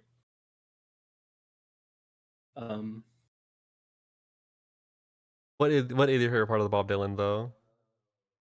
I like the lyrics. I do as well, except when he says things he probably shouldn't be saying. Okay, I don't like when he says the N word. I like when he's, getting dreamlike and poetic with it. All right, there we go. I mean, like, I feel like, the vast majority of his catalog, he's not saying racial slurs. I think that's a reasonable thing to say. Like that his catalog is primarily not full of racial slurs. In any case. Sorry, that's crazy. What? That's crazy. Anyway. anyway, I got that dog in me.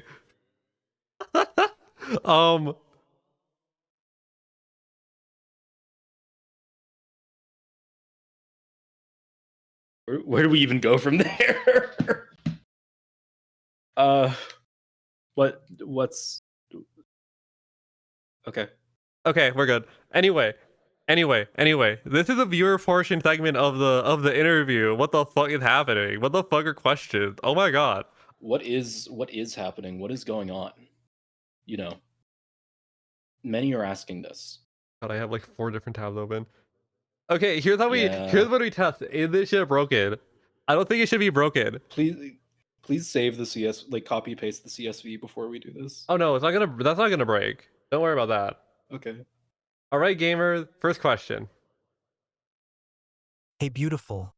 Did it hurt when you fell from heaven? Egomaniac. I just wanted to make sure that was me testing it to make sure it worked. I'm sorry, you're not my type. Egomaniac. Rejecting the mirror. But you know what you can't reject? Next question. I cannot. Is watermelon your favorite fruit? Actually, no. My favorite fruit is mangosteen. My favorite fruit is mangosteen by like a country mile. It is very expensive. It is very expensive, and I feel a little bougie about it. The only thing is that it does not seem to have like wormed its way into everything like dragon fruit. So like it's expensive because it's expensive, not expensive because people on TikTok have discovered fruit from Southeast Asia and like are like, oh my god, look at this exotic and trendy thing that I've been eating my entire fucking life because I'm Asian. That's a crazy thing to type, Archibald. That's crazy. You can't fucking That's call me crazy. a coastal. You can't call me a coastal elite. I fucking like. I'm from the fucking mangosteen lover culture. Fuck you. I don't know if mangosteen are like grown commonly in my nation. Might be. I don't think It so. I think they're. I don't know. I I just genuinely don't know. I'm unfamiliar with a lot of like planting practices. I can't imagine mangosteen would be that much of a nightmare to grow in Mexico because it's like Yeah. similar enough.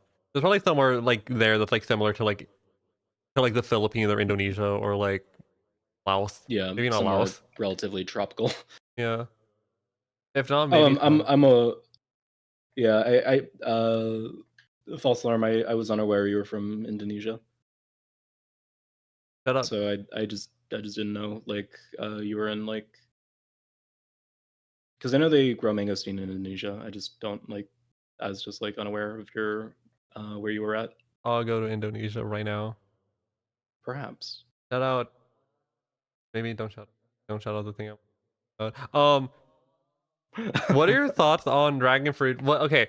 What do you think of dragon fruit? What do you think of dragon fruit just like being everywhere? And what do you think of dragon fruit as like a fruit? I think of it being everywhere as how do I put this? How do I put this without being too inflammatory?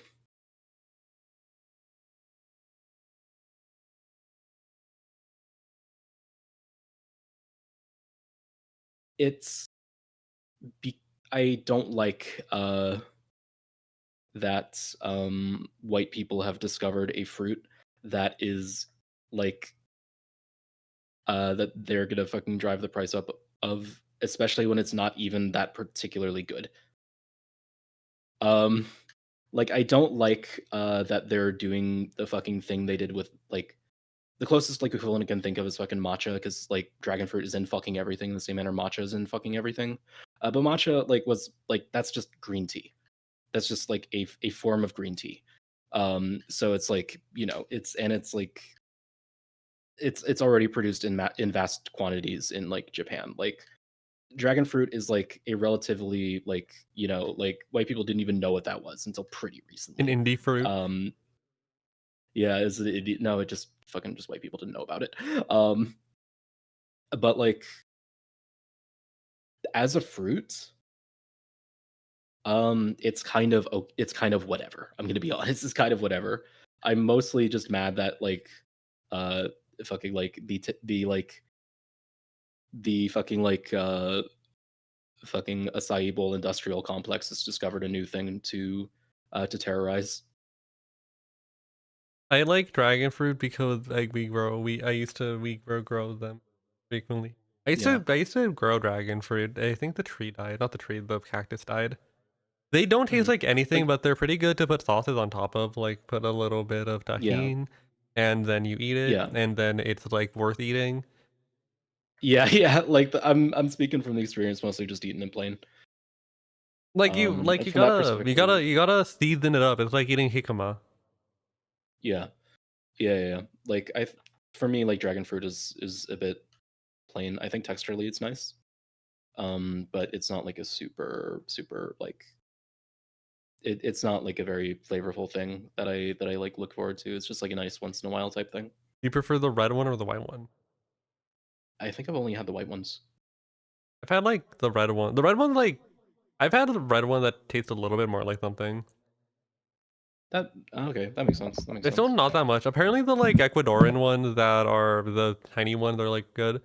If I want a cactus fruit, there's the I still don't know. I always forget what it's called in English, but tunas.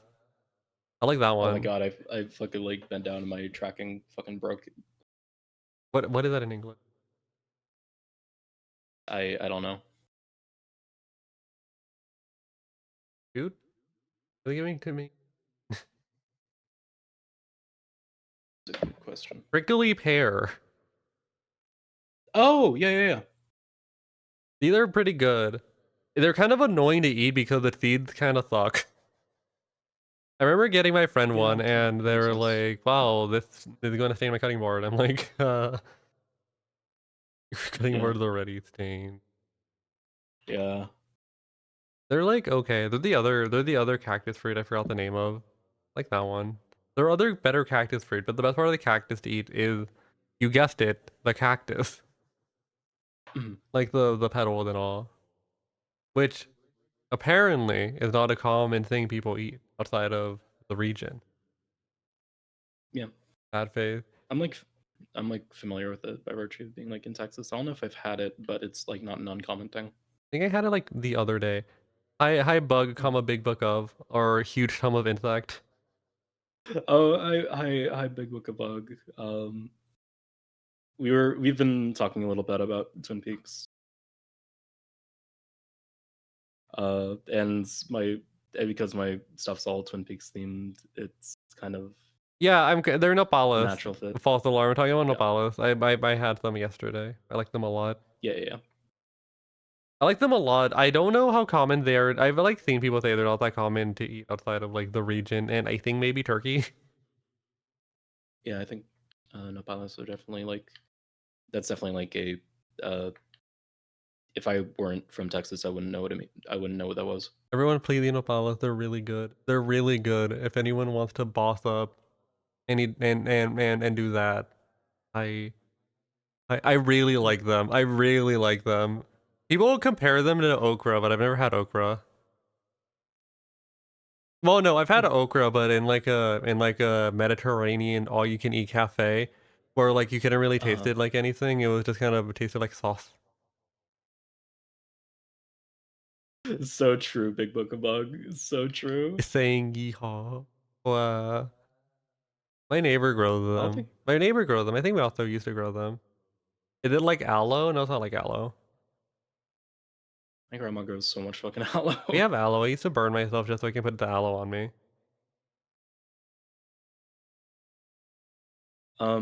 Next question.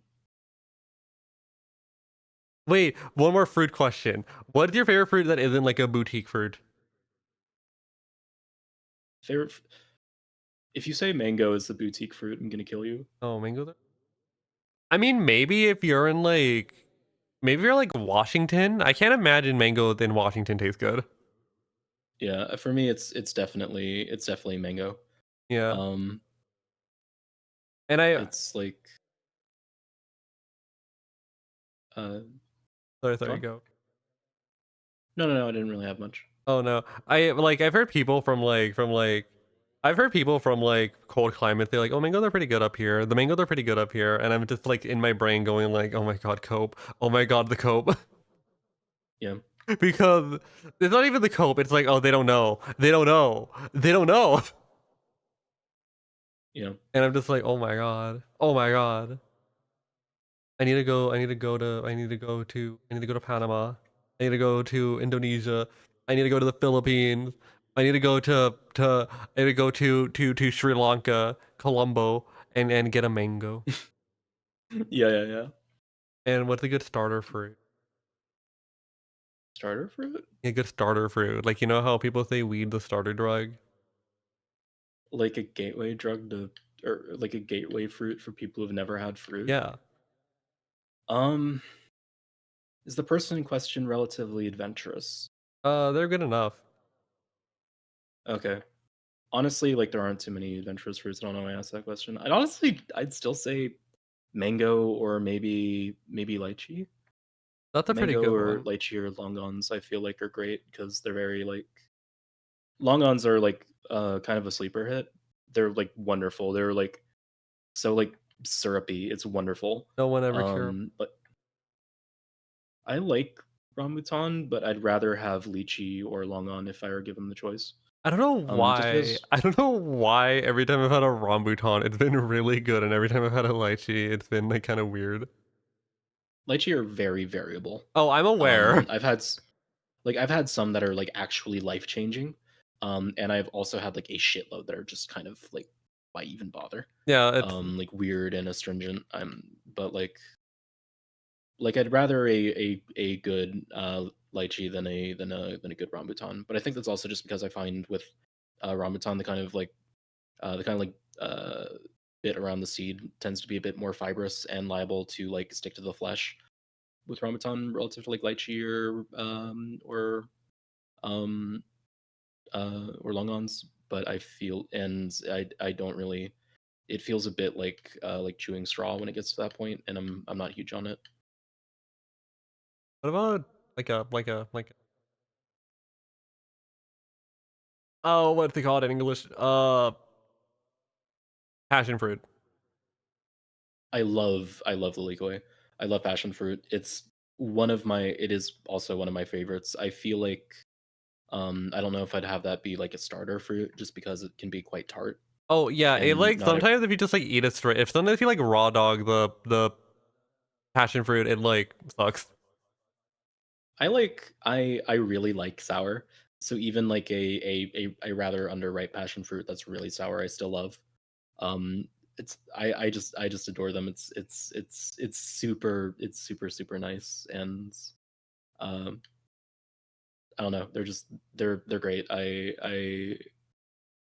Um they I don't know. They've got like kind of a I have like positive associations with them because in my mind like my mom loves them because they're a reminder of like Hawaii, like where she grew up, and um like I just have positive memories, I guess, by proxy, because there's always like cute stories attached to passion fruit in my life.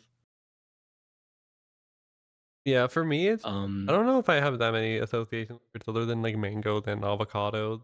The one I have the most mhm, associations with, I think, is avocados because mhm, we get a lot of people a lot of the family and a lot of people around us like grow avocados and they would give them to us and we always do stuff with them. We have them right now. I mhm, like them. I'm sad that they became like a trendy thing and now are really expensive because I remember the child they were really cheap. mhm. Also, false alarm. I've never had the fruit you're mentioning, but this looks pretty good. It kind of reminds me a little bit of a wanabana. Yeah, I don't believe I've ever had this myself either, but it looks good. Shout out wanabana. That I one's don't. so.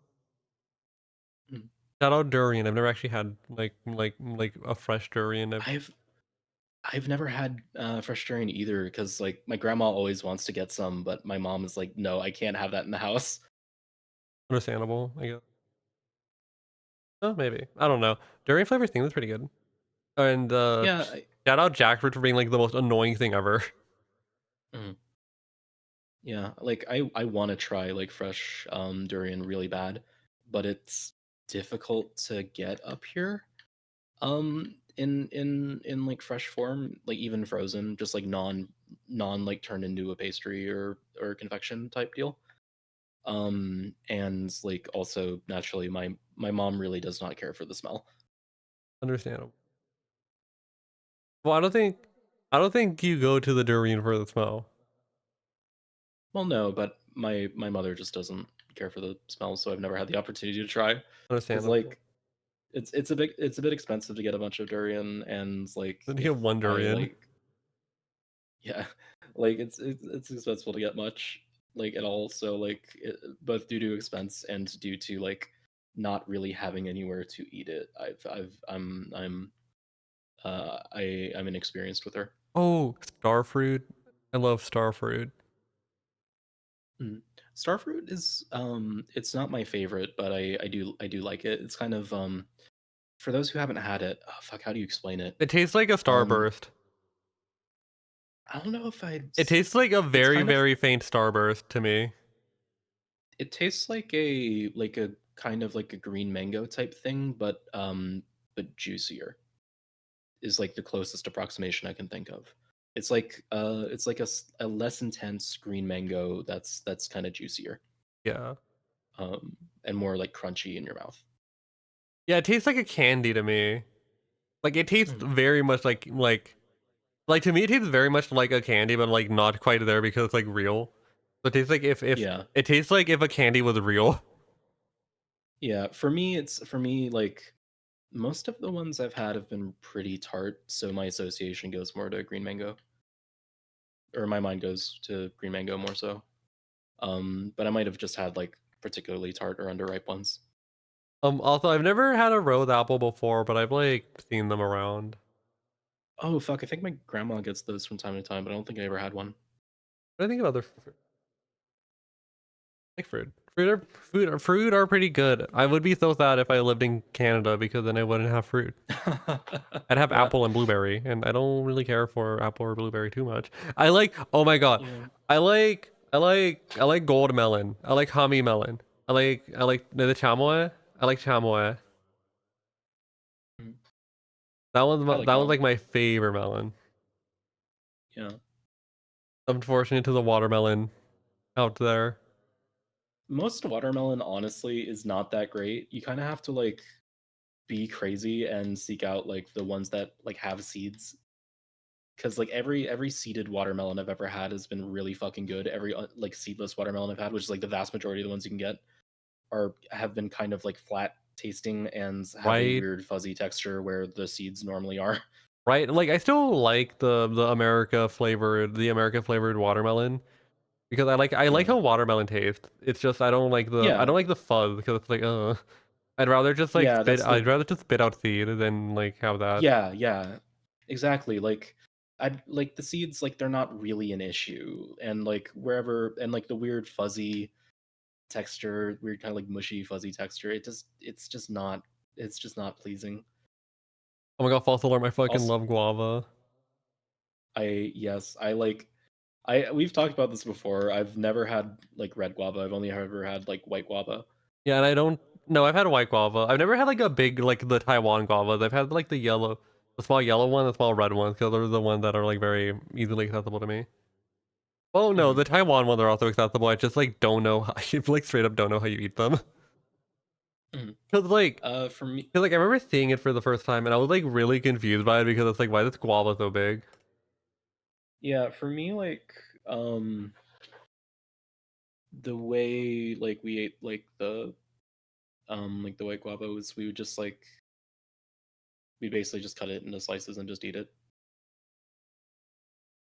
Yeah, That was basically it. I really like the kind of like the center flesh. I like the contrast between like the center like flesh around the seeds where it's like super like kind of creamy in texture for lack of a better word. yeah. And sweet, and then like the stuff around it is all like is really firm and tart, and I love the contrast. It's super fun.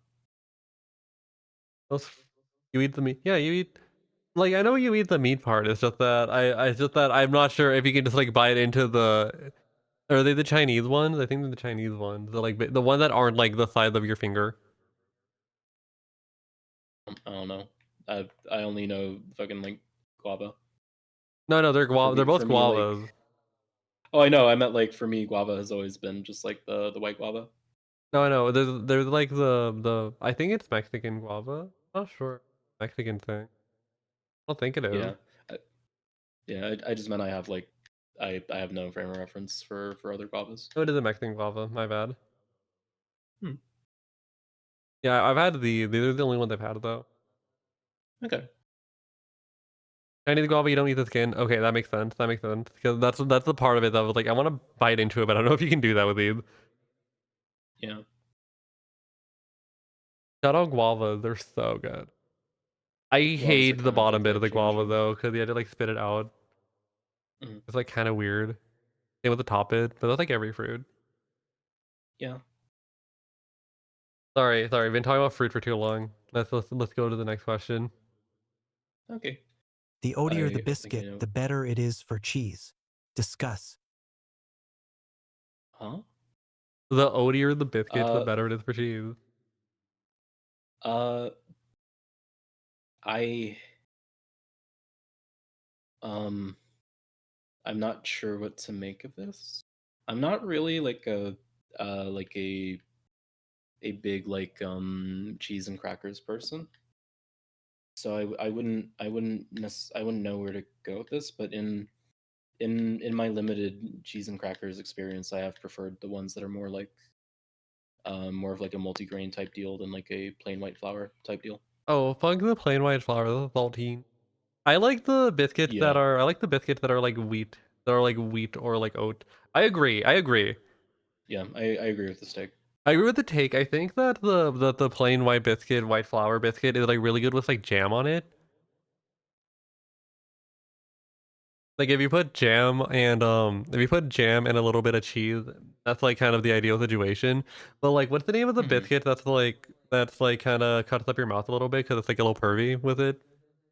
I have no clue. It's like the I freaky. I It's like don't. the freaky little guys. The ones that I are. have It's the no ones that are idea. string. A string? Yeah, Breadsticks? the one that looks like a coil around a cracker. I have no idea. The This ones is that have the ones that have the vibe of a Weetabix.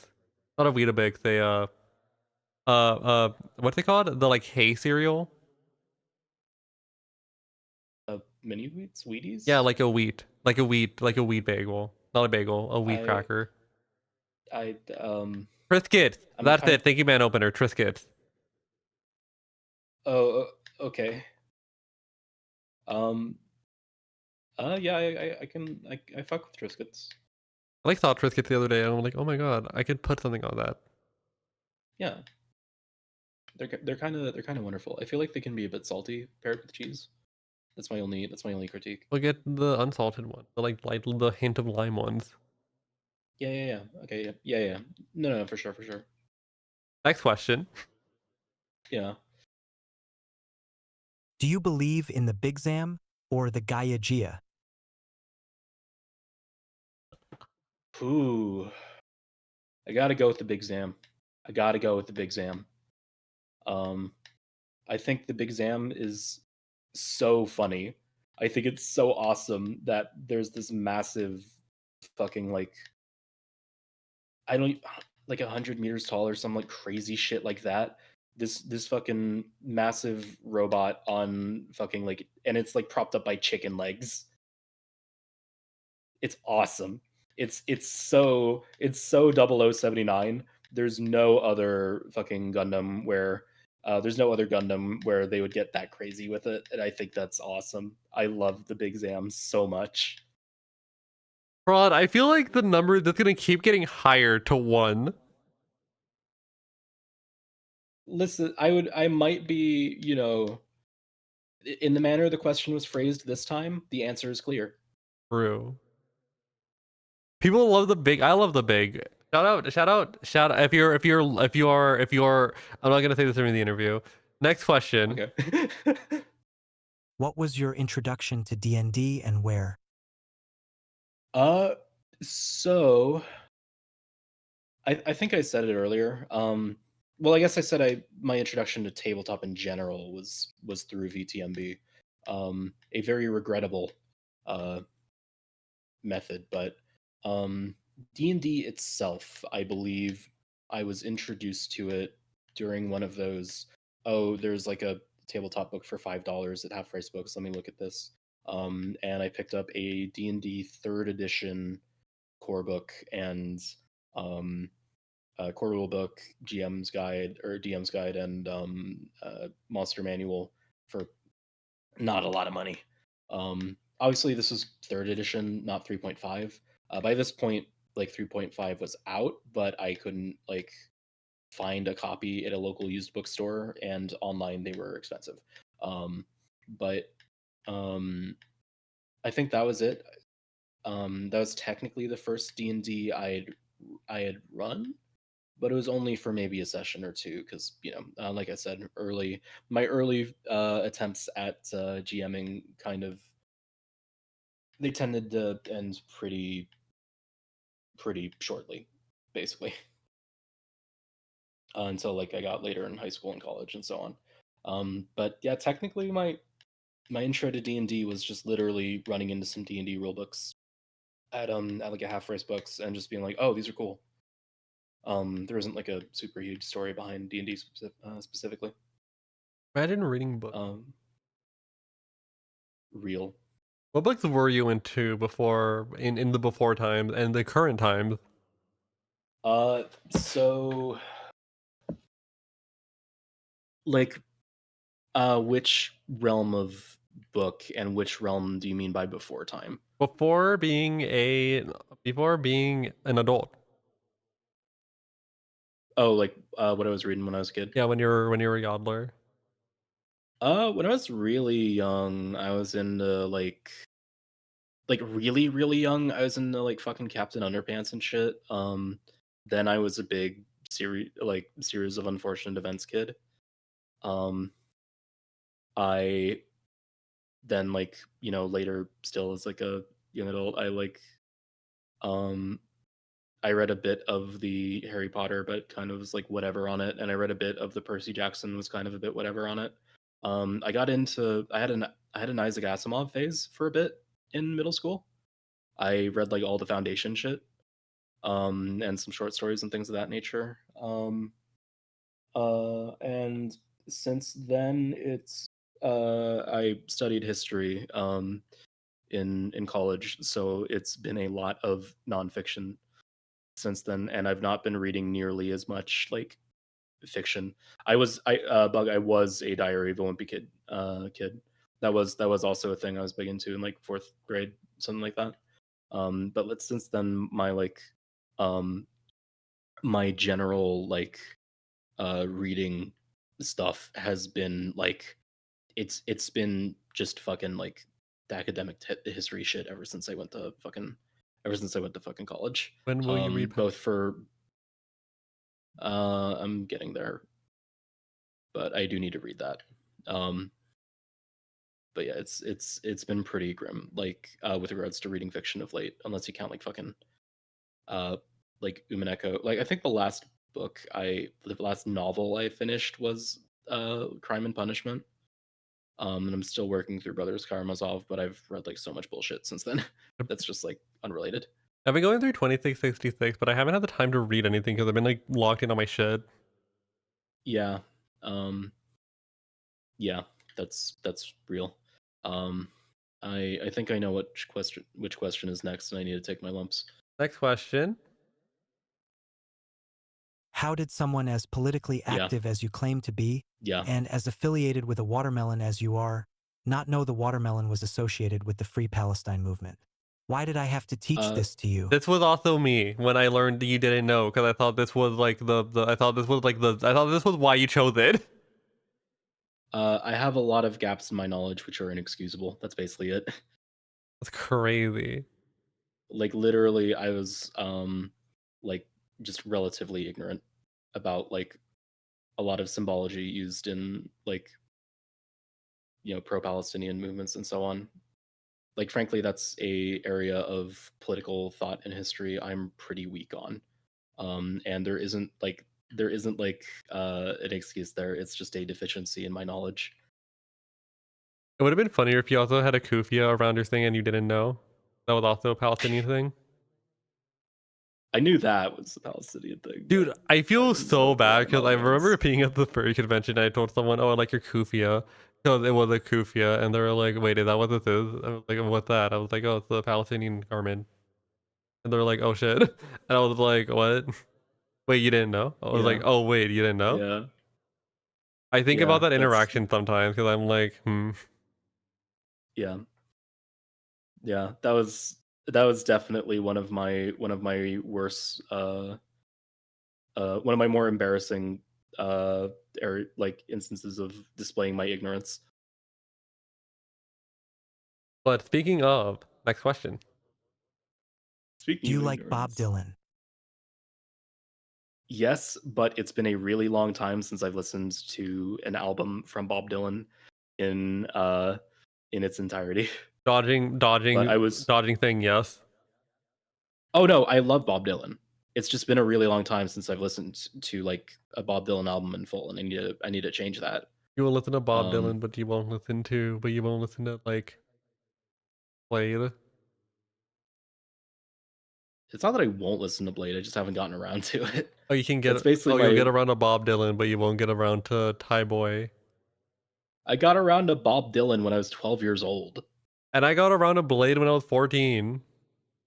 Yeah, I'm just like I'll get around to it. Like I only fucking like was aware of Drain Gang fairly recently.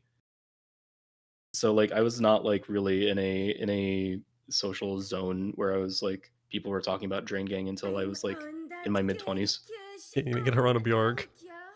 Yeah, I need to listen to Bjork Beyond debut. Also, Pat is correct. Whole Vision was the Highway 61 revisited. It's Glue. I would say it's Glue more than Cold Vision, but yes, you're correct. What? Shout out Glue. Our Highway 61 revisited? Oh. You? Oh my god, sorry, that's a question. Next, speaking of question, next one. What's up? Largest group you've ever been a part of TTRPG-wise? Largest group you've ever DMED for? Bad?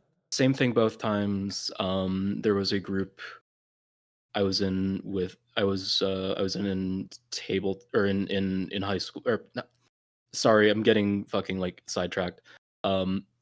There was a group I was in college, mostly during freshman and sophomore year. I'm still playing with certain members of it, but due to a variety of circumstances, the group kind of splintered over the years. I don't want to get into that, but like basically all of the fucking drama that could happen in a tabletop group happened in that group. So I'm with uh, the the remaining normal ones, basically. In any case, that group would fluctuate between like 9 to 12 people in any given week, and I think the largest I had GM'd for like in a given sitting was when I was running Vampire for uh like 9 people. I think it was at that point it would have been 9 other players or 9 players plus the GM. So that's the largest single group of people with all of their own characters and all of that stuff and a new system none of them had tried before. So it was definitely a bit of a learning experience and a kind of trial by fire. And I think my friends who like was until like we started sharing GM duties between me and my other friend in the group and so on. She was like, yeah, I like um, being able to handle that is what kind of like convinced me you could GM basically. uh, because honestly, it's hard enough to wrangle a group of like it's hard enough to manage a group of 4 players in a system they know well. Once you're like pushing double digits and it's a system kind of alien to almost all of them, with totally different mechanics and everything, it's a lot. Um, but yeah, I think like around a dozen is the largest group I've been a part of. The largest group I've GM'd for specifically was 9 different players. Uh, unless we count like the D&D thing, but I'm talking like at a table, or the Twitch thing, but I'm talking like at a table with every player has their own player character type deal.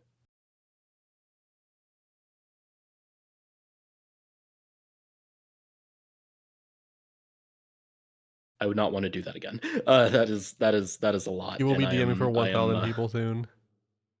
well, yeah, but it would be 1,000 like God willing, but it would be 1,000 people turned into 4 like virtual players, and I can handle that. Real. Next. I can Sorry. handle a hive mind. I can't handle like 10 individuals That or makes whatever. sense. But next question. Mhm.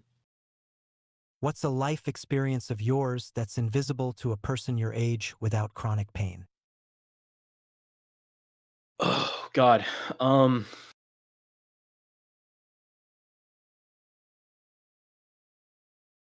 Invisible is like the main one. It's just kind of how do I put it?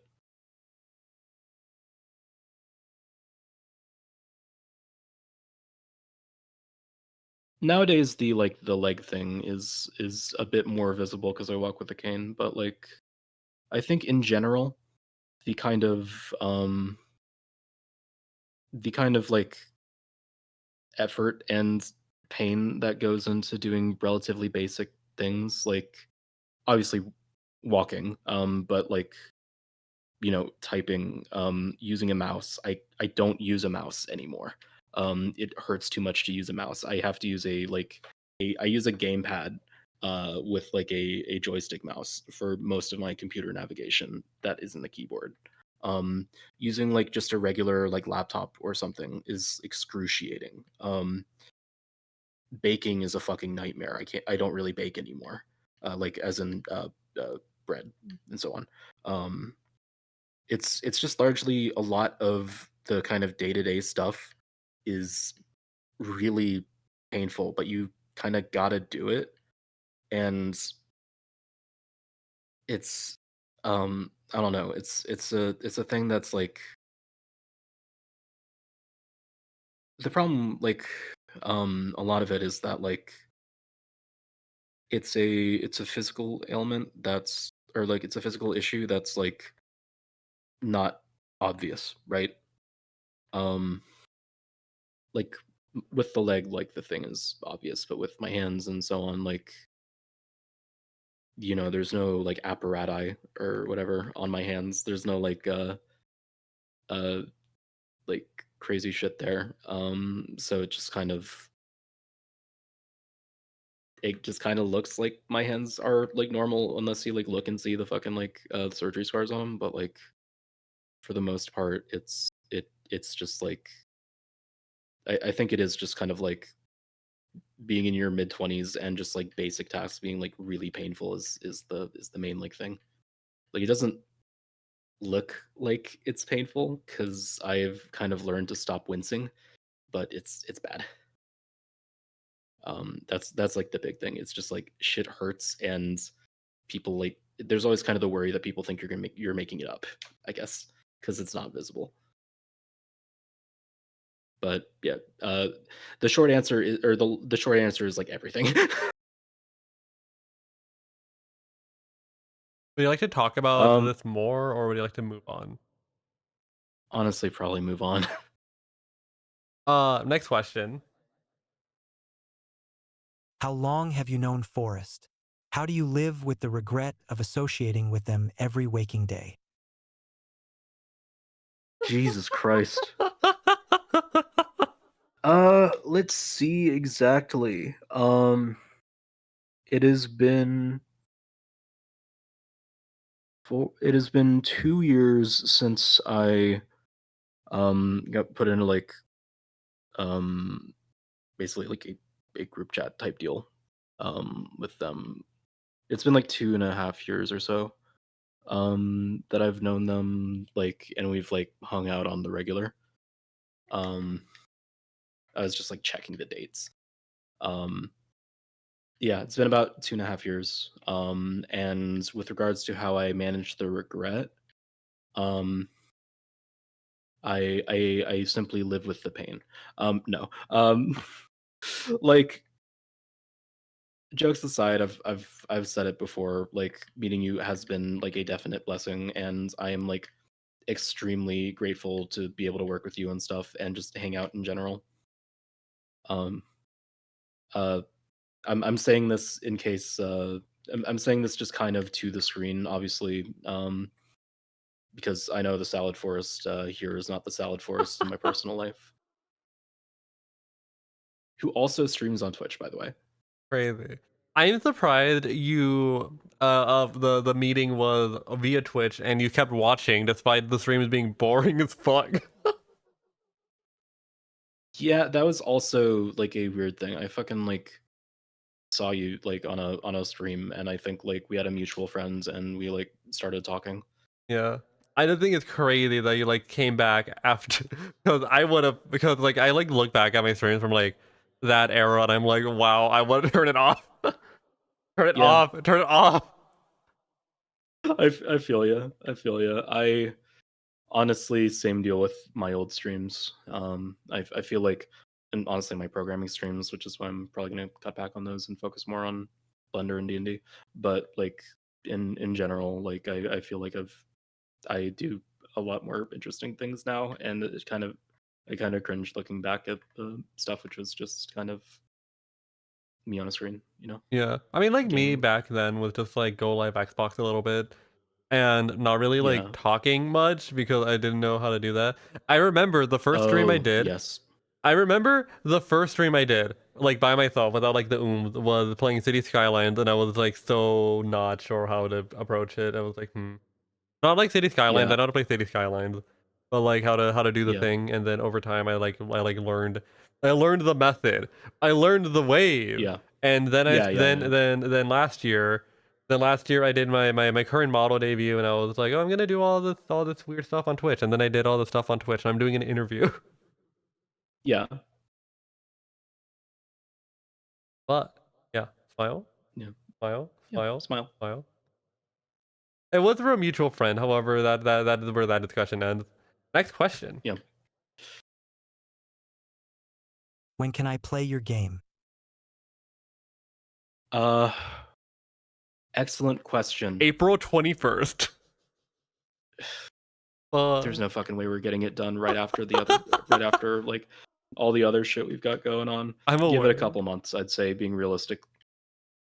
Being unrealistic 1 week. Yeah, I like if this was like the only thing we were working on, we could get it done in a week. But we've both got a lot of stuff we're working on. I currently have like a thing that I can't disclose. I have the video Don't Tell Archibald, and I have some general streamer Yeah. stuff. Tell Yeah, Archibald. I've got. Yeah, I've got the thing we're working on that I can't talk about. I've got that game naturally. I've got my D&D stuff, and the D&D stuff is kind of like a sprawling thing. And then I've got some stuff in my personal life I need to work on,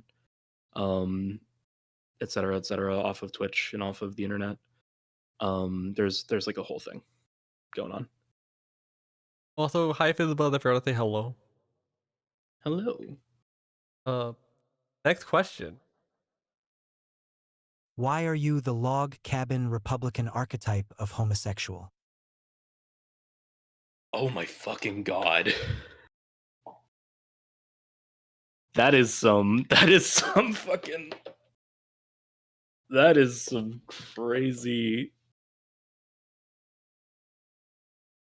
that is a crazy allegation to levy against me. I would say I am not anything like a log cabin Republican or a Republican in general to preempt the other the natural follow up. What are your politics? I don't know if I want to like get into how far left my politics are, but into the particulars there, but relatively fuck you, Paz.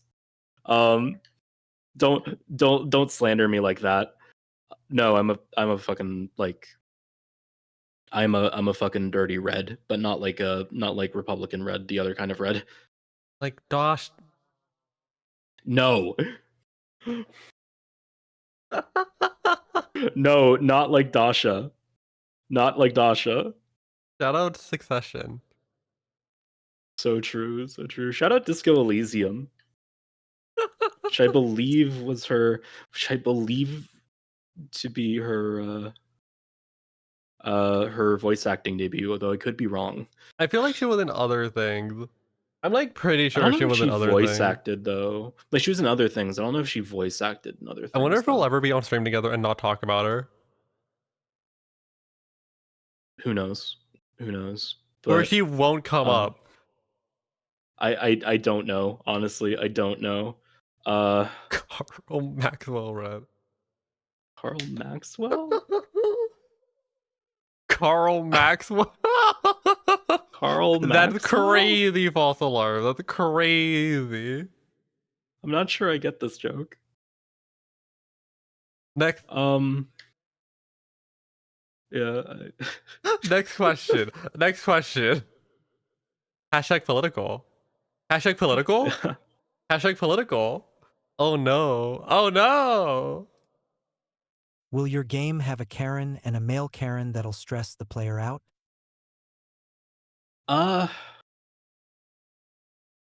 I don't think as such. I think we're kind of abstracting. To kind of like go into detail, most of your interactions with customers will not have actual dialogue. They'll be kind of represented with glyphs, and you kind of have to boba kiki interpret like what these glyphs mean and how you want to talk to the customer. Um, Basically, it's I'm just trying to kind of like we're trying to kind of capture the sort of alienating feeling of working retail, where it's just kind of like every customer kind of just turns into a customer with a capital C, and it just kind of like even like the Karens and shit just kind of like turn into background noise. Don't worry, everyone. It's gonna be That's really gay. It is going to be really gay, but it's Shout out gay people. Who wants shout out gay people. every relationship needs to have one booba and one kiki, or booba or and kiki.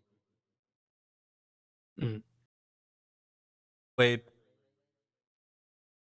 Which one's the booba? Which one's the kiki? Well, I feel like I'm the booba. I feel like I'm very booba. Unless I'm a Yeah, kiki. I'd say you're booba. Um, I feel like you're I feel generally like booba as well. okay, that reads like we're in a relationship, and I don't think that's the No. intended thing you were saying. No. Uh, No. yeah, no. Anyway,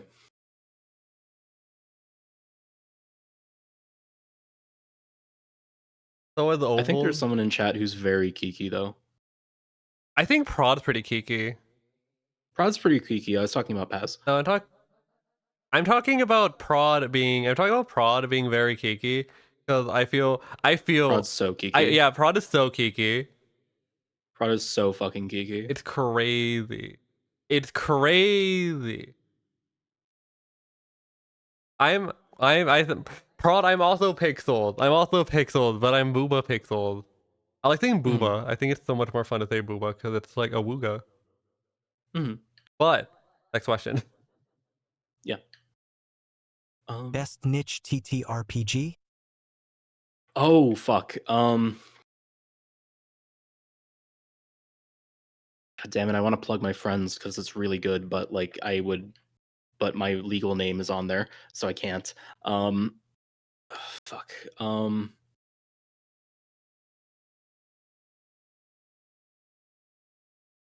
I I really like um from a conceptual perspective. I think from a conceptual and an aesthetic perspective, I really like uh Mouse Ritter, um, which is a kind of a post OSR, if you know what that means. RPG where you play as like a little mouse and you're going on like adventures in like like fucking like in like trees and shit, or like like little like passageways in a house or something. And the whole kind of idea is it's kind of like the distillation of like the old school D&D type deal of like you're a small thing in a big and scary world, and you have to rely more on your wits than anything else to survive. It's a very it's a very simple system rules wise. It's an adorable uh thing aesthetically, because you play little mouse you play little mice, like you play as mice and you're going on little mouse adventures, but like it's dangerous as shit because you're doing a mouse adventure and there's like cats and shit, and like you'll fucking die a lot because you're a tiny little rodent in a world that's like big and scary. And I think it's something that's really cute, and also something that's really like kind of a perfect distillation of what the OSR type stuff is.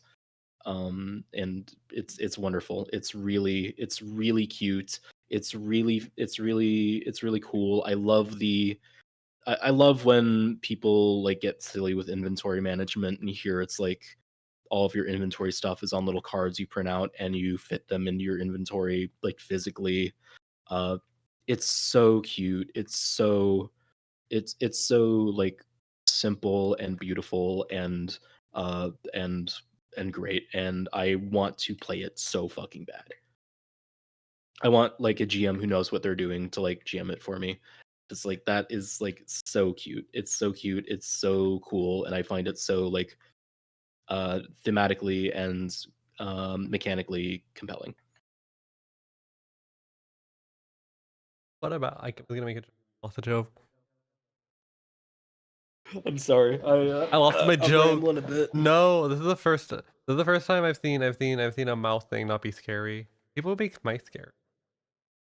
Yeah. And here it's like the mice aren't scary, they're cute little guys, but Maybe being a mouse mouse fight. is scary. General I mean maybe.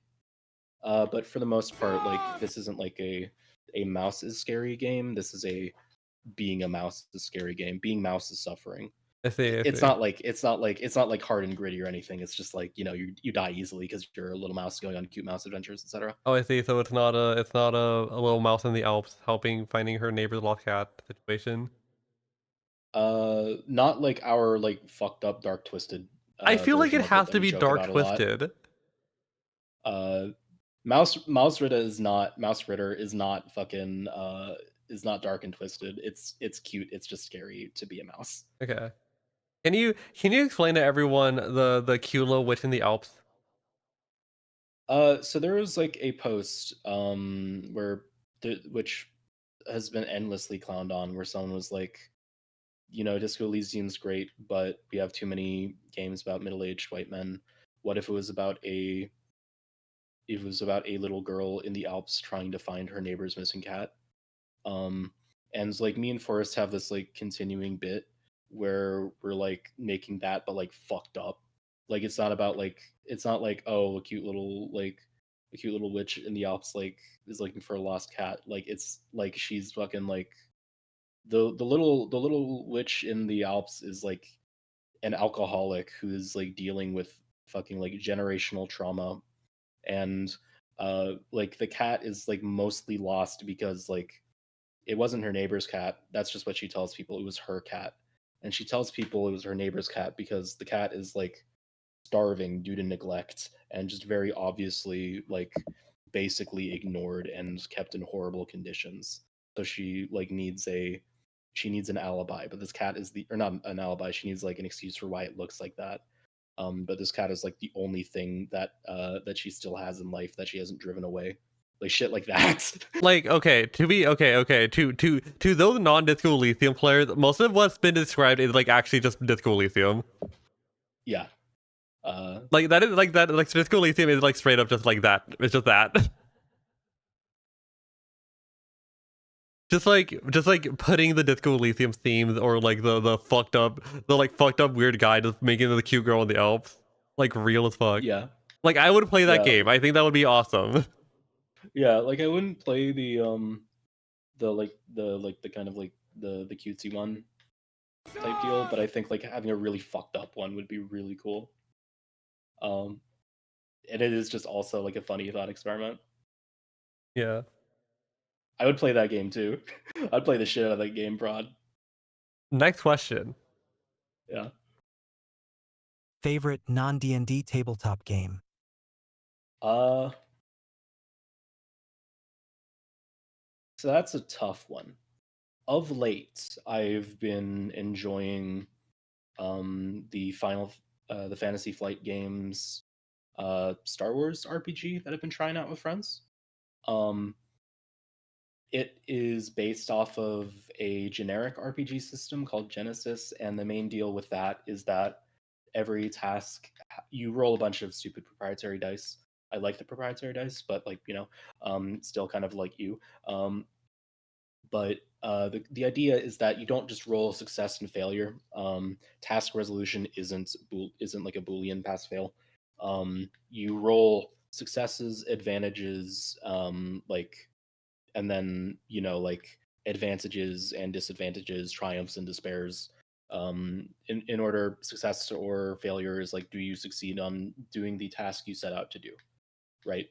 An advantage or a disadvantage are like or like has something along the way for doing this thing had a positive or negative like effect on you. Like sure, you managed to convince the ambassador to uh form an alliance with your faction or whatever, right?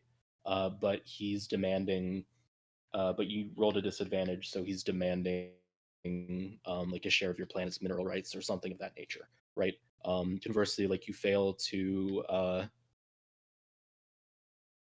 you get detected when you're trying to sneak, but there's an advantage, so you get a brief moment where you're able to try and incapacitate the guard type thing, or like the guard's radio is on the wrong channel and he's trying to switch it type deal. Something like that. And then triumphs and despairs are basically non-mutually exclusive. These ones, the others canceled each other out one to one. The triumphs and despairs. A triumph is like a critical thing, like a massive, huge thing happens. A despair is like a really negative consequence happened. Uh, and you can get a triumph on a success and or a despair on a success and a triumph on a failure or a despair on a failure. And again, they're not those two specifically triumphs uh, and despairs do not cancel each other out like the lower versions of. So you can have something that's like monumentally like a massive victory and also fucks you like hard, like fucks you like crazy. And I think that's awesome. I really like the kind of like built-in variability in how things like pan out, and I think it's really nice. Um, if I had to go with something, yeah, actually, no, I think that's where I'd go. That's where I'm at currently. What I'm enjoying the most currently outside of D&D and D&D like systems. Um, Miles Rita, I consider to be in the kind of intellectual design tradition of D&D because it's a very like post OSR game. Um, that's basically, but that's like the pick I've been enjoying the most that isn't really D&D or like D&D adjacent. But yeah, to restate the name of it, it's called Star Wars RPG, like Edge of the Empire, that kind of thing, AO. But you can also use it as a generic system, in which case it's called. Uh, I'll type it in chat.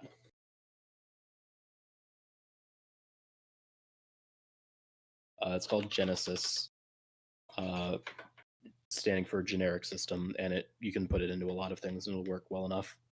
I just like the task resolution system. I think it's a really good way to handle those sort of things mechanically without making it suck. Because a lot of times, um, when you do a lot of things purely mechanically, diplomacy type deals, things like that, random skill checks, the kind of Boolean pass fail nature can be really annoying. It can really kind of feel failing is more interesting when there's more to failing than just you don't do the thing. And you can accomplish that by just having failure do things just through GMing type deal. But I like that it's a mechanical thing in Genesis and Star Wars RPG. We should probably move on to the next question. Next question. I think. Would you ever jump into Warhammer Tabletop? Um, I think I most sorry. Every time I look off somewhere like by my head, my tracking spot. So yes. But I don't like. I definitely get into Warhammer RPGs. I think there's some. I'd want to do that with the group, with probably like my current like group from college. Um, I also am GMing for. I mentioned it for Salad Forest and Friends, but I've not. But I also have another group from college that I play with and GM for sometimes. I'd want to do it with that group just because the other people in there are more knowledgeable about Warhammer than me by far. And because I'd rather like dive into something wholly unfamiliar that has a lot of lore with people I know and like and have experience with. Not to say that I don't know and like and have experience with the people in Forest Group, but I don't think any of them are Warhammer heads. So that kind of like disqualifies them for being the avenue for me getting into Warhammer. There is one Warhammer head in the group, but it's not in the top. Yeah, yeah, yeah. I know. There's one in the like the greater social circle, but not in the tabletop group. I have no idea. I have no idea how one gets into Warhammer. I don't know. Like I when I was younger, like when I was in God, this would have been like sixth, seventh grade, maybe. I was really interested in Warhammer 40K, the war game, from afar. Because I was a kid and I was not old enough to be employed, and I did not have money to sink into Warhammer. Um, Nowadays, I am broke, and I feel like doing all the Warhammer modeling would be hell on my hands. So I don't. Understandable. Much like the next question. Who is Char Aznable? Char Aznable is the son of Xion Daikun, who's essentially Space Lenin. In the and He's a like kind of a rival character in Gundam 0079 or First Gundam. I call it 0079 because when you just say Gundam or Mobile Suit Gundam, it's kind of hard to tell which one you mean. So I usually say 0079 First Gundam. He's a rival character there. He is a supporting. He's like a second protagonist. He's deuteragonist. I think that's the word. In Zeta Gundam, where he goes by the alias Quattro Vagina. Which would basically be the same as vagina when you romanize when you're doing a romanization decision. His name is for vagina. It's awesome. Uh, Everyone knows it's him. He barely tries to hide it, and he picks on this persona because he is a person who is deeply uncomfortable with responsibility and who basically exists because he wants to do what will make him feel happy in this moment. In in Mobile Suit Gundam, it's his petty quest for revenge, which leads nowhere, and he mostly kind of sucks at doing. In Zeta, he just wants to be a pilot because he feels like right being a pilot, and he thinks that the kind of being Char Aznable would force him into becoming a political figure and a leader, and he doesn't want that. And Char's counterattack, he basically tries to do like suicide by cop through like a massive fucking like use of like a weapon of mass destruction because he wants Amuro to fucking pay attention to him again. Like the big thing with Char is that he's a very like uh he's a character who's like got a lot going on, and he has a lot of problems, and he is he's pathetic in a way that is very human. He's like also he's got insane mommy issues. That's part of it. Real. He's pathetic in a way that's very human and interesting. And I love Char Aznable. He's my favorite character in Gundam.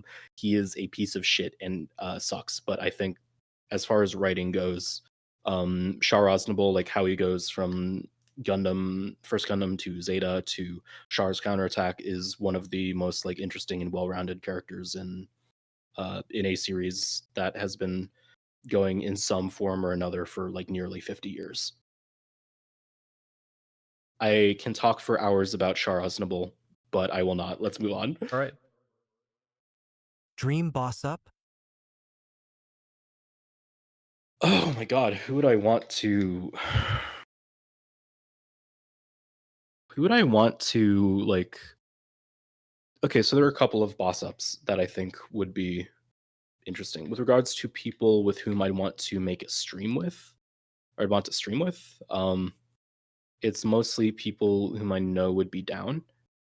So that's kind of outside of the realm there, but like kind of my fringe picks. I'd love to do D&D for shindigs or jams. I think that would be wonderful. Um or like again streaming wise, there is a project in the works which is basically my dream team or dream boss up. So I'm kind of covered there in a number of ways. With regards to game development or something like that, um, it's got to be Josh Sawyer, the director of New Vegas and Pentiment and so on, because he and I have I feel as though we have somewhat similar brainworms, and him being a guy that basically just made a um, a game, Pentiment which is really good, and I needed to finish, just set in his historical time period special interest of Reformation era Bavaria. I think is super cool, and he's got the kind of brainworms that I feel like I would love to work on a project with, and that's in the realm of completely fantastical. So that's that would be my dream, probably unattainable boss up there. Um, I feel like it would be kind of insane to work with a legend of the medium like that, and someone with whom I could talk shop about dumb history bullshit. Wow. I didn't play Pentiment. New. I need to finish it. It's really good. It's really good. I think I like New Vegas. Um, Not sure. I like New Vegas. I having replayed it recently, I quite enjoy it. Um, Honest Hearts, I don't like very much Oh no. for obvious reasons. I like a lot of New Vegas. I just think a lot of the time it's the Fallout issue, general Fallout issue of sometimes it's so it's hitting you with hammers with how over the top it is with what it's trying to tell you. Yeah, Well, at least for Fallout yeah, that isn't Fallout 3 and the one after New Vegas. yeah. My Old World yeah, Blues, crazy. I love old world views. It's so silly. I liked oh god, I like Old Money a lot. I Dead Money. love I love Dead Money. I love I love Dead Money. Dead Money is so cool. I really like the you have too much gold and you can't take it. Yeah, for me, I love that aspect. I also love fucking from a gameplay perspective. Like my most recent time I was playing it very hard with the very hard hardcore mode with the Jay Sawyer mod. Um and it basically it turns the game into a survival horror, at least in the earliest bits of it, and I think that's awesome. It's so hey no I bog. know, Vog. Um yeah, this is uh silly, goofy shit. I've got so the way this works, I should explain. So the way this model works is I'm using OpenTrack in which is normally used for fucking Arma and shit. Because I don't really need to track facial expressions much with this. And the way it works is literally just I take that data, feed it into Godot, and I have fake googly eye physics so that um they'll react as I move around and that kind of thing. These are all kind of faked, but they look right. And I just wanted, honestly, this was something that I mostly did in it was 5 a.m. and I was like, oh, I'll just do a little more for this thing. And now I've got a little guy with googly eyes that I can use as a model, and you can I have so many ideas for what I can do with this. Mostly just because it's a physics it's a thing I can use in a game engine. Also, thank you. Um, because you can use it in Godot, because my face tracking is in Godot, I can use this as a physics object in Godot. So there's so many ideas that you can do, silly bits you can do where you fucking fling me around. Uh, Don't worry about but derailing. yeah, This is the viewer section. You're a viewer. yes, Have Kiki and Booba open. I like Kiki and Booba. They're nice. They can stay. All right. Hi, Gleb. Hi, Gleb. Next question. Yeah. Next question. Bug Vermont is busy, so you're old. I honestly, people think I am like part of the reason. Like most of the like reason I like say old jokes about Bug is because like everyone thinks I'm like Bug's age, and like whenever fucking like Bug talks about stuff, I'm like, okay, I understand why people think I'm in my 30s. Uh, and I've just like it's mostly just because like I'm like, god damn it, now I understand why everyone thinks I'm in my 30s. Real. I'm not in my 30s, by the way. I'm in my mid 20s. I don't know how old people think I am. I think people think I'm like my age. I'm pretty sure you like give mid 20s. I like talk. I don't. I like go on TikTok. I go on Xiaohongshu. I go on Yahoo Auction. I buy Mhm. things from Baiyi. I don't go on Baiyi. I buy Honestly, things from probably Rakuten. I don't buy things on Rakuten. honestly like not being on social media until I was like almost at the end of high school was probably why I seem older, because I didn't really spend as much time doing the like formative social media shit that most people my age do. Yeah. Um Rod, I thought yeah, we I were the think same this age as well. Well, we are both pushing 25. Never mind. Yeah. yeah. I've been on the internet since I was like 8. So Mhm. wow, wow, wow, wow. I've been on the internet since I was 8, I've been on the internet since I was 4. What am I talking about? But I never really interacted with social media. I mostly like lurked forums and things of that nature and that kind of thing. I had a YouTube Um, channel when I was a yodeler. I had a Twitter mhm. account when I was a yodeler. Oh shit, ad break. Yeah, fuck, I forgot about the ad break. Give Oh me well, a we complaint can. about something. Uh, fuck. Say something fucked up Uh, and weird. I don't think I've got too many fucked up and weird hot takes on me right Say now. something fucked up and weird. I need Um, a piss robe real bad. So maybe. okay, yeah. Let's see. We talk about like fucked up and weird. I don't know. I'm as obviously the aforementioned. If she were here, the aforementioned Bug Vermont would inform you I'm super normal. And others can back me up on this. So I don't have any weird and fucked up takes. That said, I don't think I have it. That said, I think most of my like hot takes are like political, and I don't know if I want to um if I want to get if I don't know if I want to fucking like bust out my my like insane red state Maoist takes.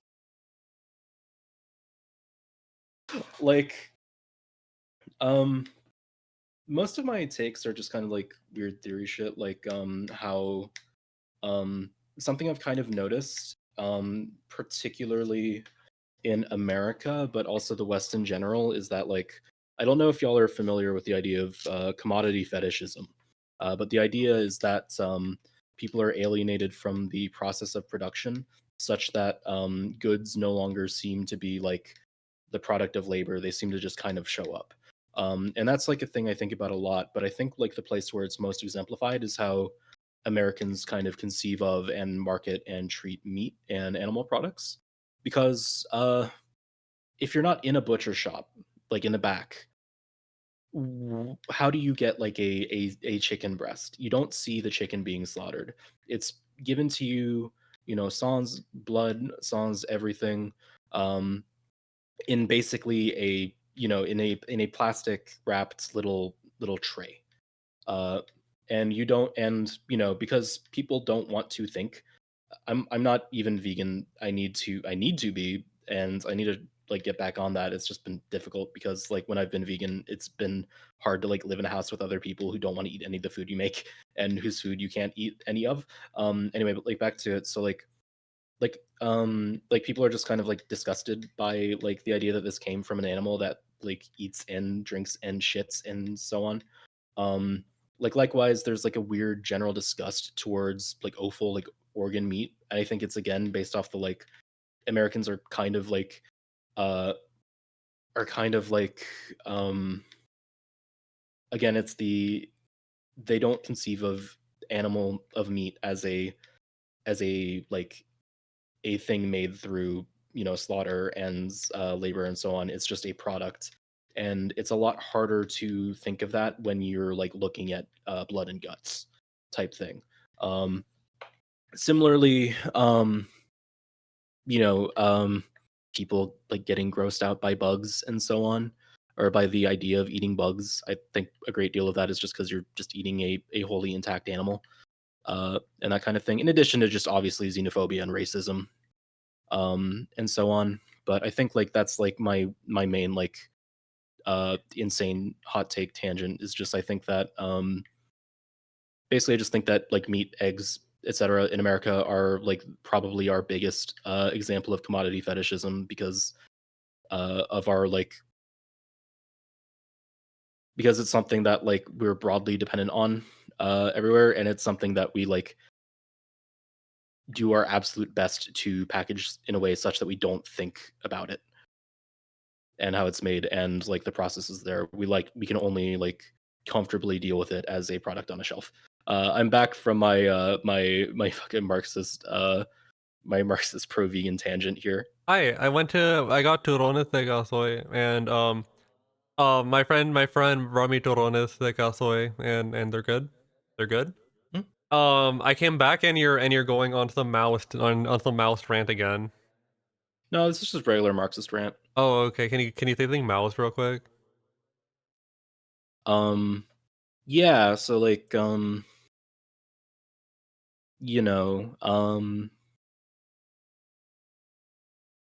I can't think of anything off the top of the head or off the top of my head right now. I'm a little bit brain dead. White boy order than I can't think perfect of like a perfect Maoist standard English shocks patrons and staff. you don't let me use I Mao's standard don't. English. I don't. What are my thoughts on landlords? I think that they are a plague on society and as a class are basically uniquely evil.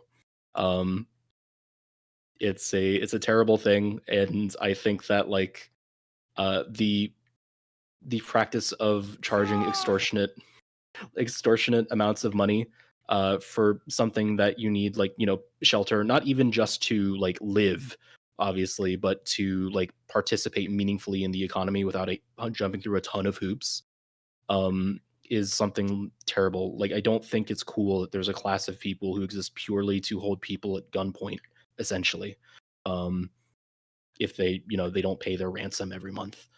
I think it's a disgusting exploitative practice and it needs to end. Hashtag political. Yeah. I forgot to make rice. Make rice after. No, you did, and I thank you for that. I thank you for that, Mosey. I was trying to. It's okay, Mosey. We're all. I think we're all hashtag political here a little bit. I think we're all Yeah, aware of living in the market and having things happen to us. We're I all we're talked all like victims. We're all victims of many things caused by the Mosey. United States. I literally have a GitHub page where I made a Maoist standard English translator. Do you want me to link Malify? I don't know. I guess. Fuck it. It's your interview. Okay, given your tone of voice, I will not link Malify. Go for it. I don't care. Okay. It's very Oh easy. wait. It's very Oh easy. wait, I think it's set to private for some reason. I'll put it back up later. Is this not on the employer thing? Are you not sending, where is Malify not top bill on the resume? Yeah, I think that's basically it. It's like, That's okay, maybe I don't want crazy. that associated with me. That's crazy. So speaking of jacking off to Ayn Rand, next question. Yeah. Why did you pick Or the wait, worst color combo for text on screen known to man? Oh, wait, did I? oh, I think that's referring to when I had everything in the Twin Peaks color combo. I wish Mosey. I'm mildly allergic to cats. And like my family is majorly allergic to cats. I think Archibald's talking about me. He can clarify, but if not, but I am, yeah. So the reason it's not anymore. Okay, so it is for the starting soon screen. Everywhere else is a normal text color. And the reason I picked that is Archibald, could you please Google the Twin Peaks opening? All will be understood there. It low-key looks like Uh, ass in the Twin Peaks opening too, but it's kind of like It iconically does. looking like ass. Oh no, it looks like shit, but It looks so bad. It looks terrible, but is part of like my general aesthetic homage to Twin Peaks. And it has since been changed.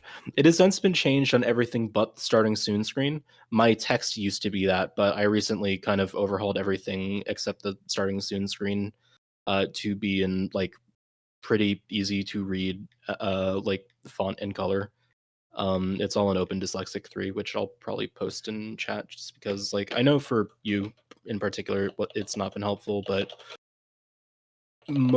like everyone I've met who's mentioned it has like everyone else I've met who's mentioned it has had like kind of glowing things to say about it with regards to like usability, and there are a lot of browser extensions that you just use as the default font on most websites. It can be helpful for a lot of people with dyslexia, so I'm going to post it, and that's also why I use it for everything in my stream now.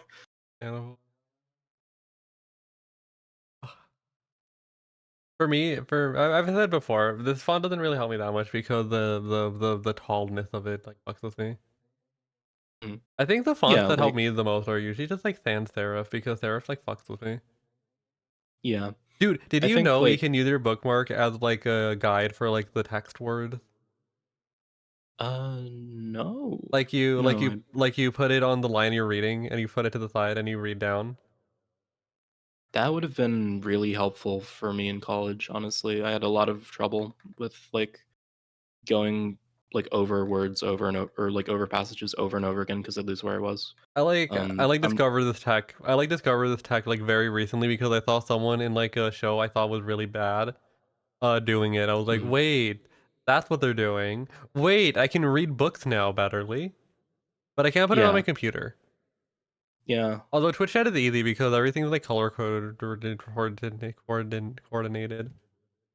yeah, yeah. Dyslexia, as you know, is kind of it manifests in a lot of different ways, and what works for some people might not work for others. But um, you know, if this font can help anybody in chat who had not used it before, then I wanted to post it there. Worst case scenario, it doesn't help and they don't have to use it. That makes sense though. The dark mode is also easier for me. But you know what else is easy? Mhm. What's the easiest to read when the text is to read the next question? Should I watch Twin Peaks? The Return? Yes. Oh, well, yes. Yes, the Twin Peaks The Return is genuinely the best television I have ever watched.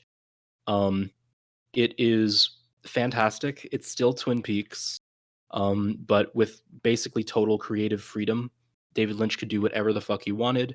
It is some of it's I have not watched nearly as much David Lynch as I want to, but it's something that I think stands like like the first and last episode of Twin Peaks, the regular one, like the final episode in The season 2 and the first episode like the pilot. yeah.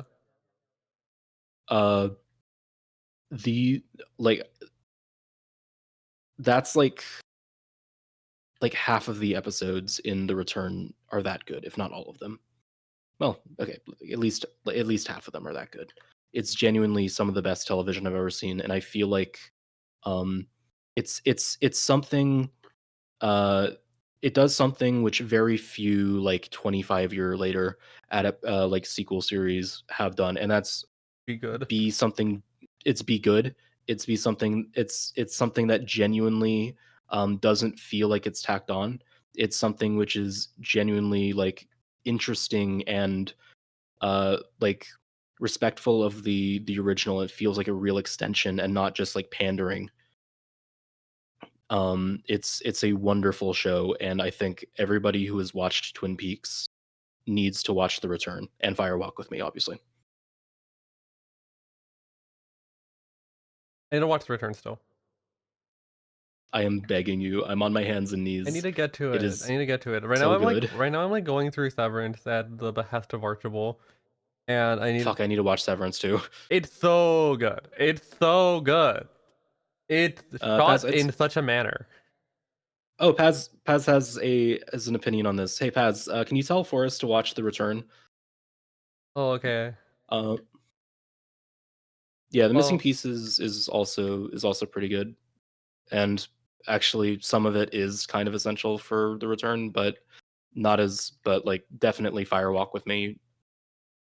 pretty sure I can get like I'm pretty sure I have like Paz, I will listen to Paz, I listen to you like 99% of the time unless Archibald tells me something else. Unless Archibald tells me to go live and I'm like okay. Anyway, If I like Severance, I like The Return. Oh, I know I like The Return. I've seen like every David Lynch movie except for I've seen every David Lynch movie except for Elephant Man. yeah. Is that true? Mm. I was gonna say I don't think I've ever Fuck. watched Eraserhead. Then I like remembered all of Eraserhead. Yeah. Yeah, I need to fucking just get through Severance. Pretty good. I I need to know also what need to everyone's finish on about. Succession Loki. I like stopped like at the end. Shout out. Oh, just watch. Okay, you gotta watch just Twin Peaks. Just watch Twin Peaks. Yeah, I'll watch it. If you are in chat, like Forrest has already seen first 2 seasons of Twin Peaks, but please, I am begging you, don't jump into don't jump into The Return without watching Twin Peaks, like the original. Yeah, like watch the whole thing. Like, sure, season 2 fucking drags until the final episode, and like it's good at the start, and the final episode is great, but it drags a whole ton when Lynch is less involved. um like you like but like even so, like watching, even if it's not for like even if it's just for The Return, you should watch it, but just in general, like Twin Peaks is just worth watching. um it's a fantastic show. Like, it's okay, season 2 is okay. It's not anywhere near uh it's not anywhere near season 1 or The Return, um except for the final episode, which is like fantastic. Yeah. um Big Book of I'm Big sorry. Book of Book. I'm surprised they're not mentioning the MILF arc. The MILF arc was fucking wild. What was happening? Like what was, I'm not like I don't know what they were cooking. I always think about the MILF arc. Cause I'm just like, where did this come from and why are we here? I don't fucking know. I don't fucking know. Pat, if you tell me to watch Twin Peaks, I will literally start watching it after the stream. But you know what else we should listen to? What else we will listening to? Next question. Top 5 Yoes.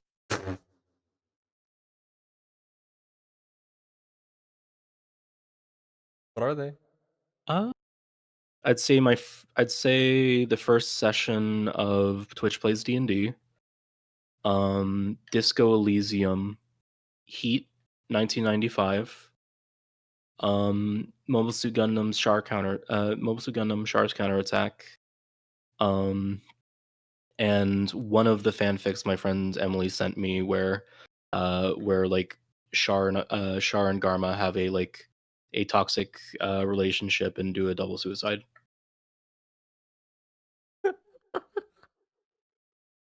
Really fucking hit you with the fucking bait and switch there, huh? Me and who? Sorry, next question.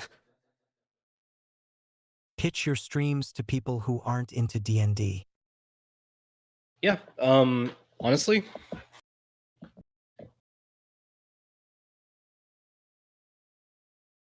stripping back all of the like D&D isms, um the stream ultimately is just an adventure game that's totally freeform. There's no guardrails. The chat just determines what they do in this adventure. Whatever course of action they take, I have to respect. You've got, so it's really more of a. So even if you don't like D&D, you probably fuck with this. You probably fuck with like an adventure, like a production you get to be part of, like a show you get to be part of. You get to take completely off the rails. You get to you know uh you get to do like all sorts of crazy shit. And I think like the biggest aspect outside of like it being a Dungeons and Dragons like clone conceptually is just its interactive fiction where you've got total freedom basically. Not fiction. Yeah. The other pitch is that we had Yaoi, which led to one of the characters dying in the first session. The literal toxic deadly Yaoi in the first session. I feel like the future of streaming is just gonna be yaoi bait. I'm trying so hard not to say something right now. Hi everybody. Let's go to the next question. Continue. What is your favorite green?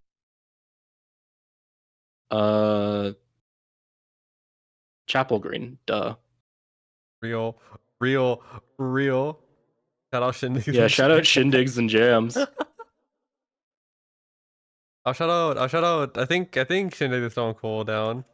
Oh, and Mosey, why Char? Because I think like my favorite, literally, fucking like Charmero is my favorite fucking like toxic yaoi pairing, and it's like textual to like the fucking homoeroticism in Char's counterattack is like insane, off the charts. Toto is like obviously he shitposts a lot in interviews, but he's like fucking like talking in an interview. Like, yeah, I wanted to focus on the sensual aspect. I wanted people to be like, are Char and Amuro gay, etc. Like I fucking love Char with regards to yaoi. Okay, anyway, continue. Dune? I have never actually read Dune. I've meant to, but I never actually read it. I watched the David Lynch Dune with some friends. Yes, I was there. I got the message that Dune was not trying to get across because it's not a very good movie. It's your Dune. I have not like I haven't like I think you were streaming Dune last night, but I don't think I got the chance to like look in because I was like I think I was working on something or otherwise like about to go to bed.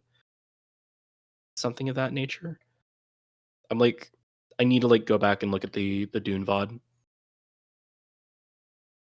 It Oh, was and yeah, Paz. the Jedi. That'd be crazy. Yeah. Uh, I know. With Dune, it was supposed to be Hodorowski for a bit, and I'm still curious about. I still think about how that would have turned out if it happened, That could have been like insane. or if like David Lynch didn't get like a very weird like hand with the Dune movie. Yeah. Ultra real It's pretty real.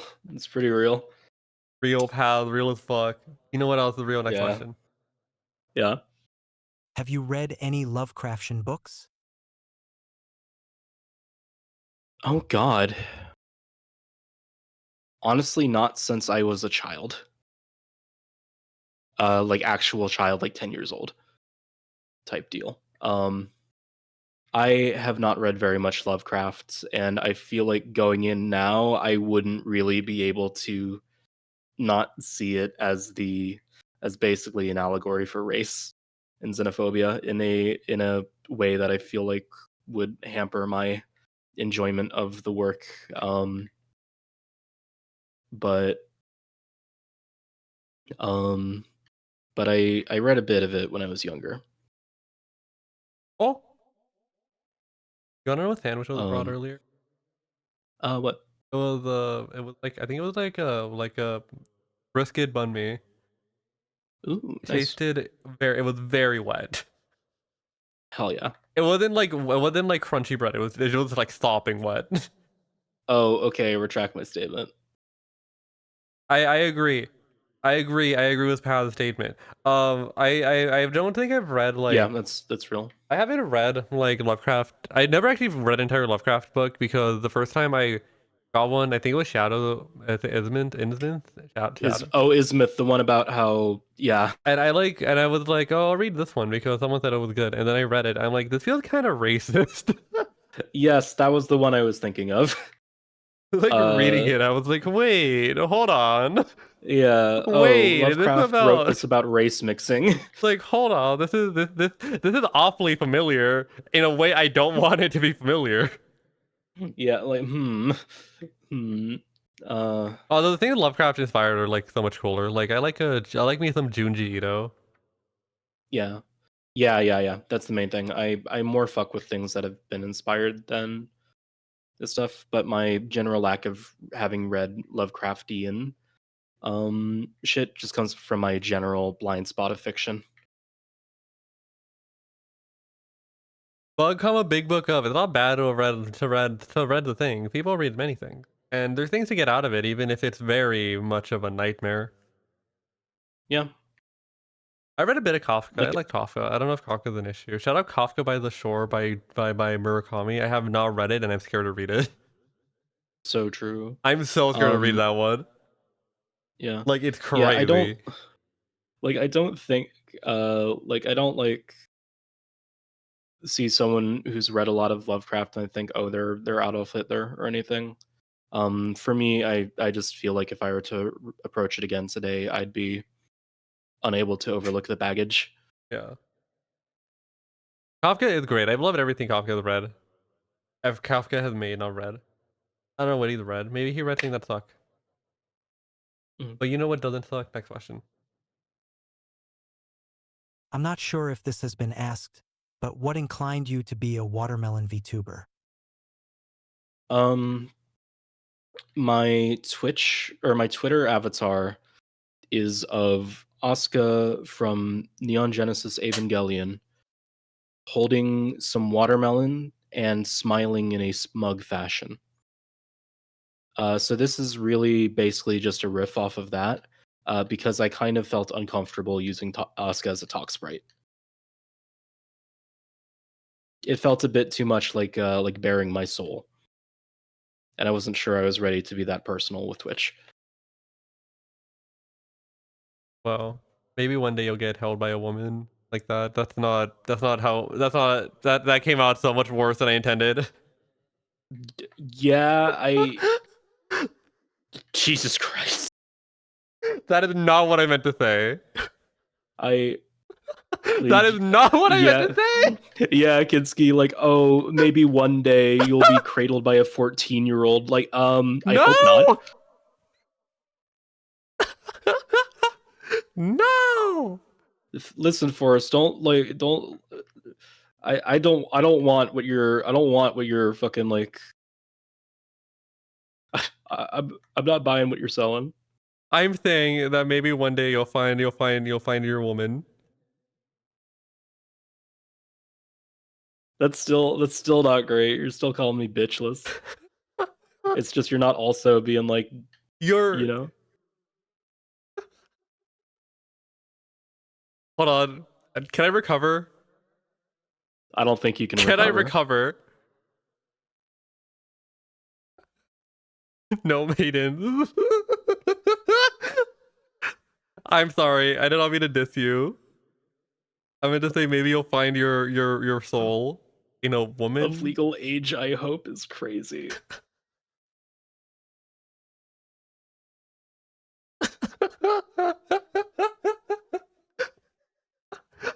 Okay, hold on. Is there recovery? I don't think there's recovery here. I don't think we can. I don't think you can recover. We're moving on. Final question, everybody. Unless Have you'll any submit big more game last ideas second. for after the grocery game? A witch in the Alps.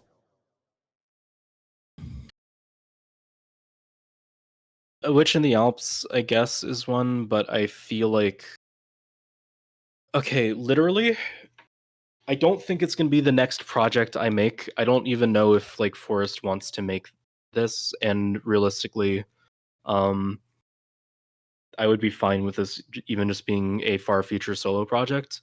I want to make a mech game that I enjoy playing that isn't Armored Core because I basically I am my brain got turned to fucking like my brain got fucking exploded by Armored Core 4 Answer when I was a kid, and nothing else scratches the same itch, and I want to make something that'll scratch the same itch. And that's basically it. But as far as like um games that as far as like concrete plans for future games, and not just like a project that I would like to do at some point in the indeterminate future, even if it's just like a solo or whatever. Um, like the Alps thing, I'm honestly like that would be funny. I don't know if like I feel like something of that spirit. Maybe I feel I feel like if I made literally if me first was literally Little Witch in the Alps, it would be a bit of a it would feel like The audio like will a uncrunch. clapback. Hold on. You're crunching. Tell me when the audio is normal. This is not a me issue. This is an OBS issue. Shindig also has it. When Shindig stops having it, I won't be able to say Shindig also has it. Then it'll be fucking over for me. Then it'll be fucking over for all Yeah. of us. Let me know when it's like fixed, by the way. Sad face, sad face, sad face. If you want to resolve it, I don't know how you resolve this problem. I like straight up don't know how you fix this problem. I see a lot of streamers with Spotify. Ooh, I don't use Spotify. Yeah. Well, I do use Spotify, but I don't I use it for think it's stream. fixed now. No, only can't Wait, use am I still crunchy? Okay, it's good. All right, Armored Core. Okay, yeah, Witch in the now I'm Alps fine. Now I'm fine. clapping. I was saying like I'd want to do like an Armored Core type thing, even if it's just a solo project, just as a thing that like I would enjoy. I would like adore to be able to work on from a gameplay perspective, and just like it scratches all my itches. And then I would also say like the Witch in the Alps thing, I worry would be too much of just say like it would be just a if that was the literal premise, I feel like it'd be basically in like inextricably linked to the post, and it would just read as just kind of like a like a like a catty like kind of clapback game, like owning the people with bad gaming takes or whatever. Yeah. And I think that attitude, like the the kind of subversion of something which is superficially really the kind of like subversion of expectations when you've got something that looks very cutesy on the outside and it's just like a fucking disaster trauma dump game on the as you get further in. I like that. I think there is much one can do with that, and it would be something to be interested in. But as far as concrete plans go, um, I don't really have any concrete plans for like. I don't think we have any concrete plans for the next thing. Yeah, I don't think. I think it's more or less. I think it's more of a. My general attitude is I try to avoid thinking too much of what I make next while I'm making a thing. Um, because I don't want to get locked into a vision of what comes next before I'm even in the area where I could start work on that. And B, it's a thing that leads one to kind of lose it leads one to kind of lose their grounding in the current project they're making. Yeah. And at least in my experience, and that's something I don't want to allow myself to do, basically. Yeah. I agree. Well, we've talked about. Well, I guess we have never talked about this publicly, huh? Yeah, I'm in the same boat because it's very easy to like get hyped over the next thing to the point where you like stop thinking about the current thing, because then it just Yeah. becomes like the current thing is kind of like I wanted to be done with. Yes. It's very very easy to fall into that trap. Yes. But It's yeah. yeah, But with that, we conclude the viewer question. Thank you everyone for questioning. Interrogation. Interrogation. Now we move on to the final bit of the interview. Uh-huh. Oh, hold on. Let me turn off the question so people don't jump scare me. All right. So so so so so so so so so so so so so so so so. Time for the last action. What did what wow wow wow wow. Please tell me a story of something mundane that you still think about.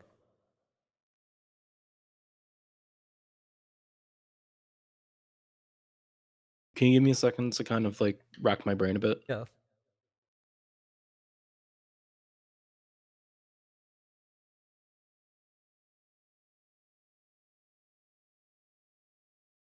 This is like a really this is not a super like interesting story, and I mostly remember it for kind of like I guess sentimental reasons.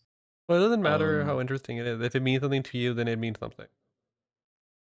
yeah. When I was first getting into woodworking with hand tools, I remember like buying a cheap hand plane or something, and my grandfather um kind of like had a little like he saw it and he had a little anecdote. It was something like um uh I don't know if it was just somebody like an uncle or a brother or a father or something, or just like someone uh he knew. I don't remember the particulars, but he was saying like he saw someone like this carpenter like saw somebody trying to like make a door fit with like just trying and sanding bits and pieces, and like, oh, you don't do that with sandpaper, you need a plane.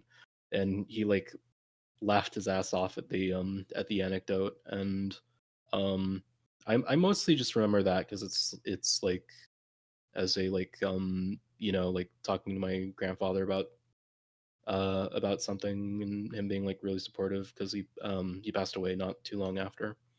But that's like kind of like I mostly just remember it as a like kind of like mundane joke told because he wanted to like really connect, and I think about it a lot. Tell me a story of. Sorry to get sorry to get heavy. Well, this is a sincere part of it. Don't worry about it. Tell me a story about an artistic experience, whether it be music, streaming, or just video game or anything of the nature that you still think about, no matter how big or small.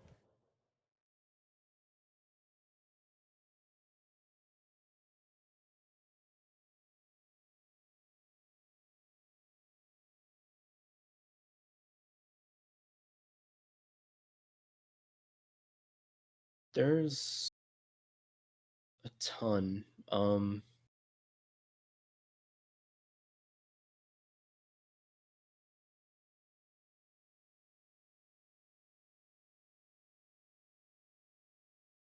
I think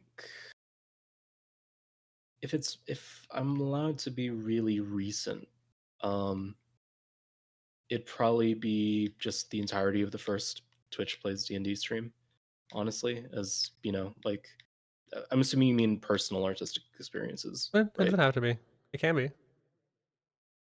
Um that's how I read the thing. And like for me it was just kind of like I hadn't done like a big production by myself on stream in quite a while.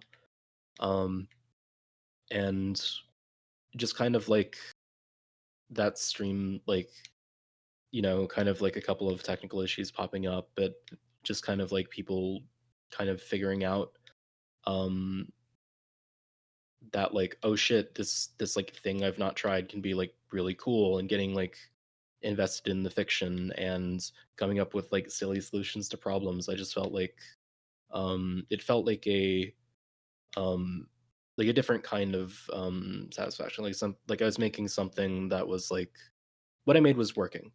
It was getting, and I was like ecstatic about making this thing which is just kind of like bringing something I love dearly to people just in general. Um, and like having people like really engage with it, and like like a couple of people just straight up gaining an interest in tabletop period because of it is after the first stream is just something that like made me like exceptionally, like, it made me feel like so like ecstatic and warm. And that's like the one that comes to mind most recently. Before that I've had like smaller things. Uh, but that's the one. I think that's like the thing I've done that is like I'm most like immediately like proud of, I guess. Um, Tell me a story. Are you done? Sorry, there. Or that's all. That's all. okay, sorry. Tell me a story about a person you still think about.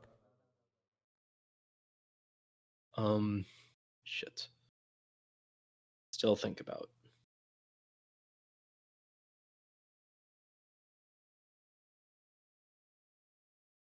Um, this is gonna be very a very silly story, but there's a friend of mine in high school who and one day we like basically just like we always like hang out, do stupid stuff. Like honestly, most of the time we hung out, we just like went to the park and shot the shit for a couple hours until it got dark. We went to different schools, but we knew each other from middle school. And like um we used to we did like stupid stuff, like we went into a storm drain and like walked around like in like the tiny cramped tunnels. One of our friends wasn't wearing shoes, and there was like broken glass and like a huge amount of bobcat shit right like where we entered. And we just like hung out, did stuff like that, went swimming, stuff like that. And mostly I think about him a lot because that was like the first like guy I'd ever had feelings for. And like the entire time we were friends, I just had difficulty processing that, internalized homophobia, internalized like all that, and just like a general fear of falling for people who are close to me. It's something like the idea is something that feels wrong to me. Even I know it's not, but it's a it feels weird for me, and that kind of thing. But like mostly I just kind of like it's like it's the whole like finding out you're like gay because you fall for your painfully straight friend and can't do anything about it is kind of that sticks with me a lot. He was also just like a wonderful guy.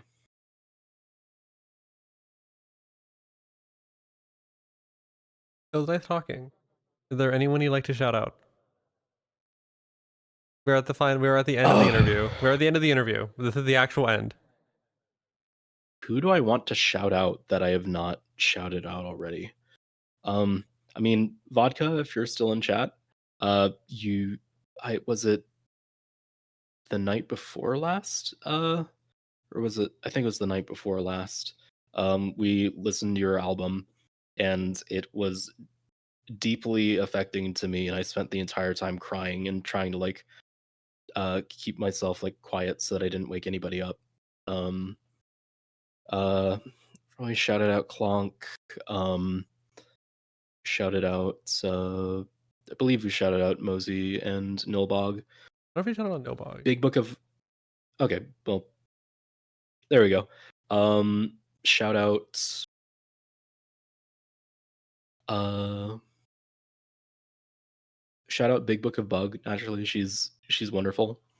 Um, and we've already shouted out like so many people. Shout out Lala. Um, Lala Amanita on Twitch. She's great. Shout out like my friend Pollux, who's generally wonderful. Like basically half the people, or like like most of the people in chat. Shout out like everybody in Green Circle. They've all been absolutely wonderful. Um, shout out Big Zam. Shout out Salad Forest. Honestly, uh, I'm immensely grateful for knowing Salad Forest, and Salad Forest the Elder, of course, not the Salad Forest on stream 3,000 years in the future. Um, uh, but yeah, like yeah, we've already shouted out Bug VT. I get the Bernie He's Sanders shout also out. great. And we've shouted out Mosey and everybody and Archibald. Like just going like honestly just look through the shout outs before in the stream and everybody who's been shouted out is great. Um yeah, I mean those are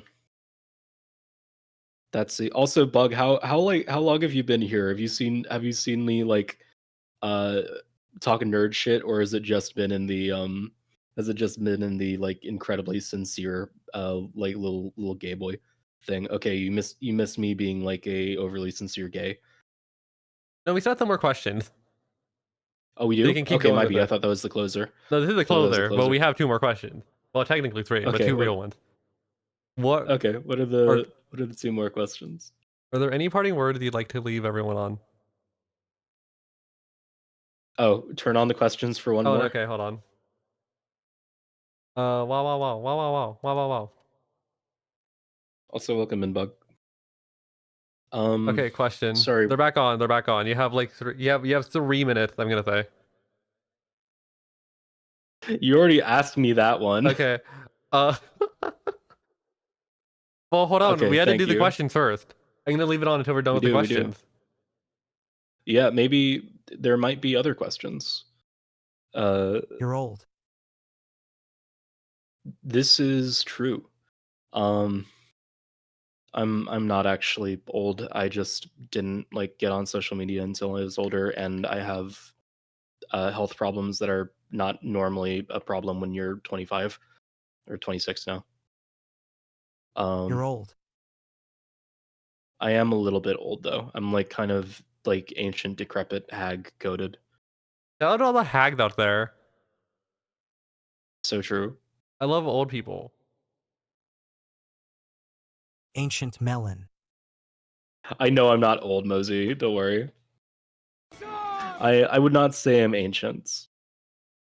I would not say I'm ancient. I'm in my mid 20s. Some people think that makes you over the hill. They're insane. Over the hill when you're past 22. This is real.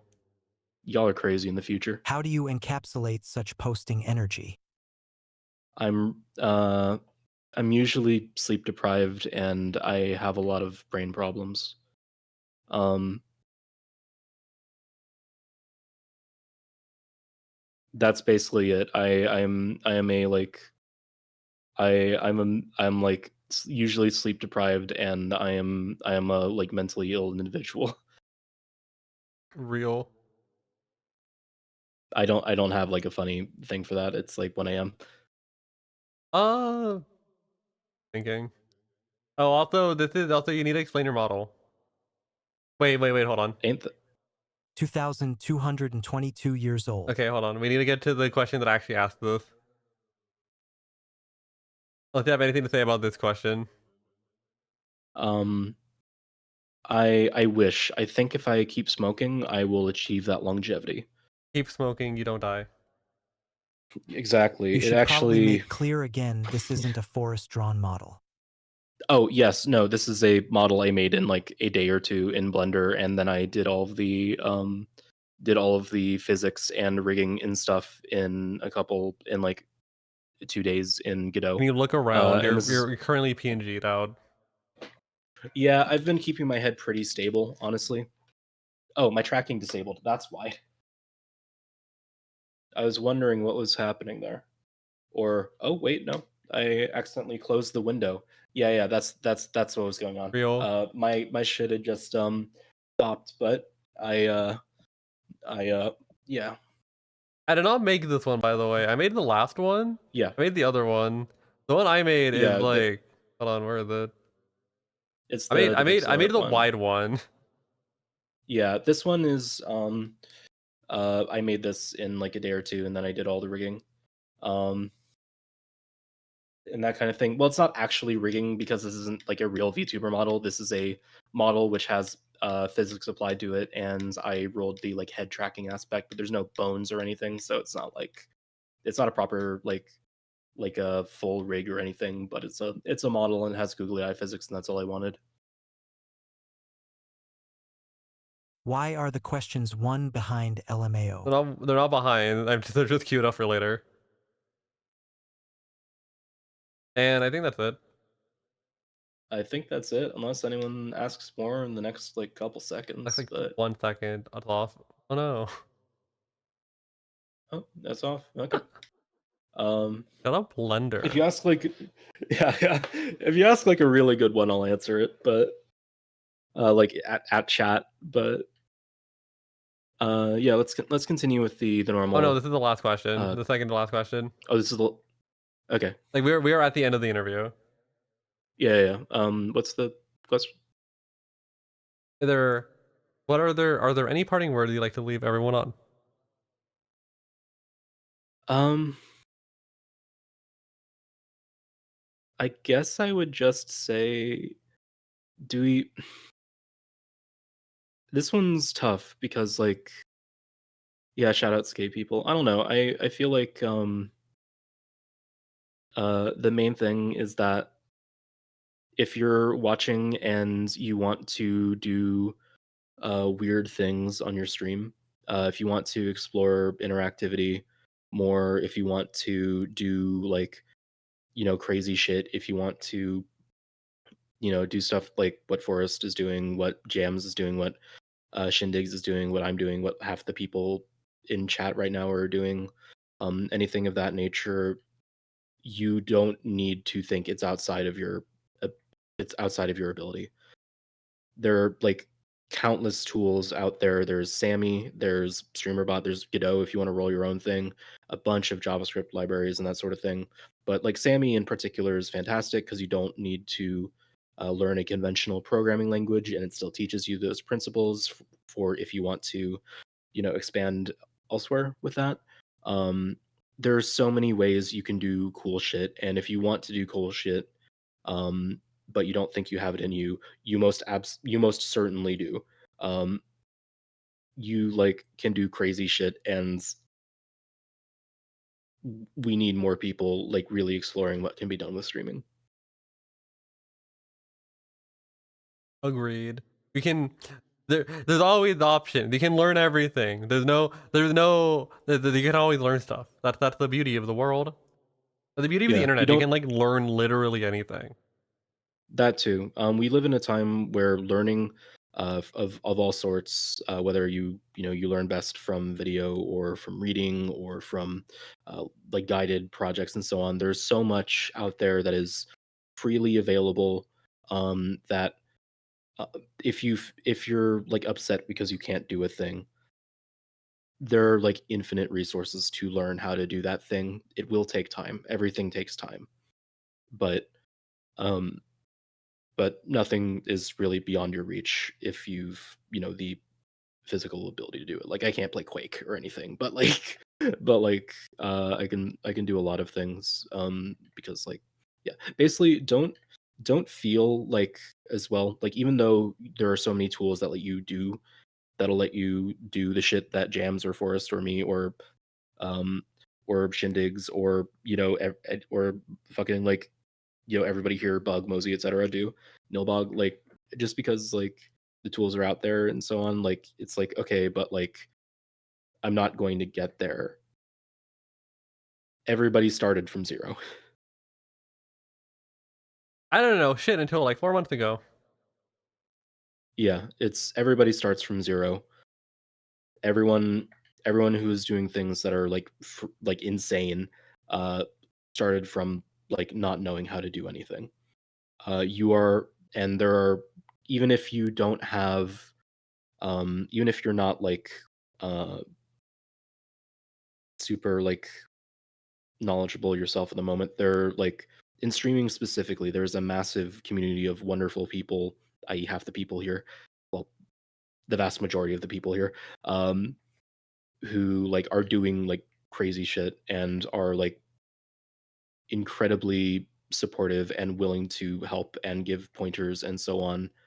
So like you don't even so it's not even like a so the like it's difficult learning in a vacuum certainly, but you don't if you're doing streaming in particular, but also just in general. Uh the beauty of the internet is just there are plenty of people who are also learning or who remember learning something you're trying to learn, and there's people you can talk to and reach out to who will like help you. Yeah. Gotta put yourself out there and be not afraid to do things in the future. You Yeah. can't, everything doesn't happen at once. Even if things are harder, even if things are hard, I have a lot of struggles with like reading and all that type of thing, but you can still do it. Don't Mm. let things don't let that type of thing keep you from doing stuff. It might be harder than Yeah. for you than some people, but you can still do it. I like Yeah. writing a lot of things and I like struggle reading a lot. So that's okay. Yeah. For me it's like with regards to like personal struggles things, I said like I can't play Quake type thing. Um I for most of my life have been a guitarist and now it's just too painful to play guitar, but I still make music. Even if for most people, even if there's something that like the predominant ways of doing it are not accessible to you, where there's a will, there's a way. I'm going to be learning Blender and I can't really use a mouse. I like I do a lot of there are ways there are tools to like help you. You might not get there as fast, but there's very little artistically that is impossible for anybody. Thank you for coming by. Thank you for coming by. You are bestie. We talk all the time. I haven't really said that much. I haven't really gushed back at you because I'm like not sure how to in the context of this. But Yeah. you have been a very large boon to my creative work. You have helped me with so much, and like this, and like you're like a person I trust like so much with a lot of creative ideas and to like get it with like what I'm doing. Yeah. And I feel like there aren't that many people I feel that comfortable with, like full stop. Yeah. And I've always felt very comfortable around you. And like you already know, you already know this. But I want to make it a Yeah, public. I it's want to make a public statement of it. I still appreciate it nonetheless. Like obviously like the feeling is mutual, but yeah, like thank you like sincerely. And to the final question, it's not gay. It's not gay. It's not gay. Paz Paz this time it actually isn't gay. This time it isn't. This won't happen because it feels like no, I shan't. You can fill in the blank. It feels like it's there's a sort of disgust response that we both have to the idea of dating each other that's analogous to another disgust response you might have. When you're an English nobleman. Anyway, Yep. anyway, thank you for coming out. Thank you for your time being here, and thank you for showing up.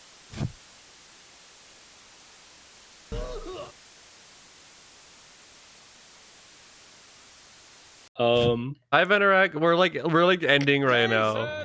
But say nice things to Yeah, Venerak. Hey, Venerak, yeah, Why Venerak also does a lot of cool stuff. why is Joel I have not been able to check out the Venerak streams as much as I'd like to, but very, very cool stuff. I believe also a Godot Andy.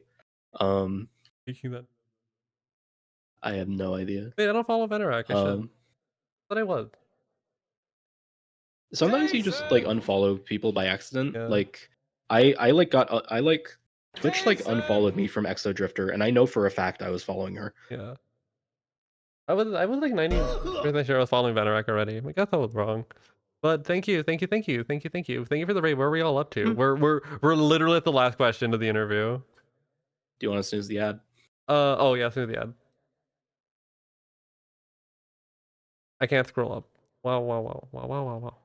At the button. Made a basic guide. Oh, Let's nice. go. Guides are in. Oh, for those not in the know, Prod has a thing where you hit exclamation point guy, and a little guy shows up on screen and jumps around and so on. And it says like it worked when it spawns in the guy, and like the guy can be set to fight people and so on, and it has like different stats, some of which are meaningless but which are like determined from how you chat. It's a really cool, really fun system. It's like there's a lot of interactions with their screen thing, which is like it sounds like they have a website where you go and you click on a screen, and it's basically like a little overlay, a little interactive overlay over Twitch, where you can interact with like their UI. You can click on things, you can delete UI elements, you can do all sorts of crazy shit. It's awesome. Just explaining the guy context. Also, can you show off Basically. your model? Oh yes. Yeah, when I'm standing still and looking in the same place, it doesn't it's not too sensitive, but when I like go crazy, or when I like move really at all, the googly eye physics kind of kick in. With that, we are now at the final question. Once again, thank you for coming Mhm. out. Thank you for your time. And thank you for being here. Archibald, if you want me to throw it back, you're gonna have to give me some money. Cool. Blah, blah, blah. Oh yeah, your model. This was your model debut. This was my model debut. I didn't really want to do a huge debut thing, honestly, but yeah, it's this is Venerak. This is all like done with Godot. I don't have like a traditional VTuber rig. I just have face tracking, which tracks like the position of my face, and I have like fake googly eye physics basically. Um, yeah, it's it like everything else I'm fucking doing for stream is in Godot. I love Godot. Sorry, the final question. Final question. Sorry. Now, time for the final question. Thank you for coming out. It means a lot that you came out here. I'm happy to have interviewed another Oomphy. And Yeah, I'm very glad to be here. It was a lot of fun, and I I was so fucking nervous, but like you're great at this. I was like so comfortable once it actually got rolling. I was low key falling asleep at the beginning. Yeah, you were kind of like you hadn't like eaten, I think, so it I was didn't kind of eat like anything, and I was like, and I had like I had to wait for the food to hit. yeah, Then it it's one hit. of those Now I'm things. normal. Yeah. But anyway, Uh, anyway. Thank anyway, you for coming out. do you want to Thank you hop for in coming the out. So, our Yeah, last thanks, question Quincy. is there anything you'd like to say to someone who cannot hear this? Don't say their name. I wasn't gonna. Um fuck. Um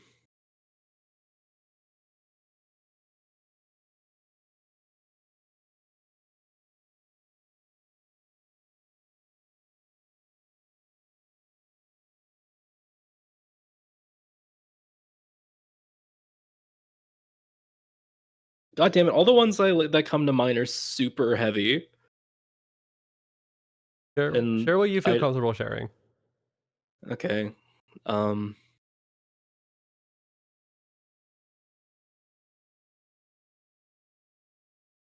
it's just like I wish I got to spend more time with you. I guess it's that one. For your time, and thank you for your answers, and thank you for here. Is there anyone you'd like to raid? Ah, I I don't know, honestly. I'm not sure who's live. I'll defer to Archibald, honestly. Everyone give Archibald $1 million. Yes, please do, genuinely. Um Also, do you want to get in the thing after this? Uh, Yeah, I kind of figured. I might I might take a little bit. No, I didn't make rice and other shit. Dude, I won't be able to shower for like it's Ugh. gonna be so We're deferring. Who do we rate yeah, who do into? we raid into? Hi, Mithi, the rice won't be burnt anymore. I got a rice cooker. Thank you whoever donated. Thank you whoever bought me the rice cooker. Oh, that is my question for the interviewer. Who do you think it was? Yeah. Go raid Dom. Oh, is Dom live? Oh shit. Alright. Yeah. Okay. What would you like the raid method should be?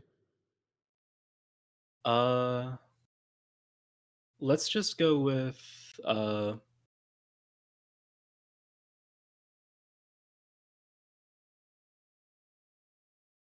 let's just go with yeah, just the watermelon emojis. If you've got it, if you're subscribed to me on Twitch, use the Yowie emote. And my addendum is add your favorite heart to the end of it, as always. Share love, love Hmm. everyone. Thank you for coming out. Love each other. Be nice. Yeah. I will see you all. I don't know. Maybe tomorrow. Maybe Sunday. Who knows? Whatever. I might We'll see even go y'all live later. later if someone asks me to. Like again. Like I was supposed to with like bug, but my internet crashed.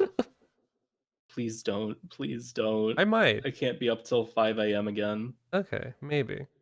But anyway, thank you all. Thank you all. See you all soon. And you will definitely be seeing Kinski again on the stream, like maybe in like 2 days.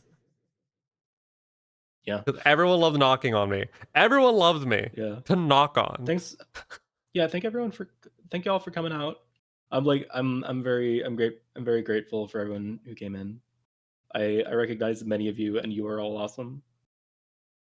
But good night, everyone. Good night. Good night. Be fun. Drink Night. water. Eat a fruit. Eat a mango. Wow.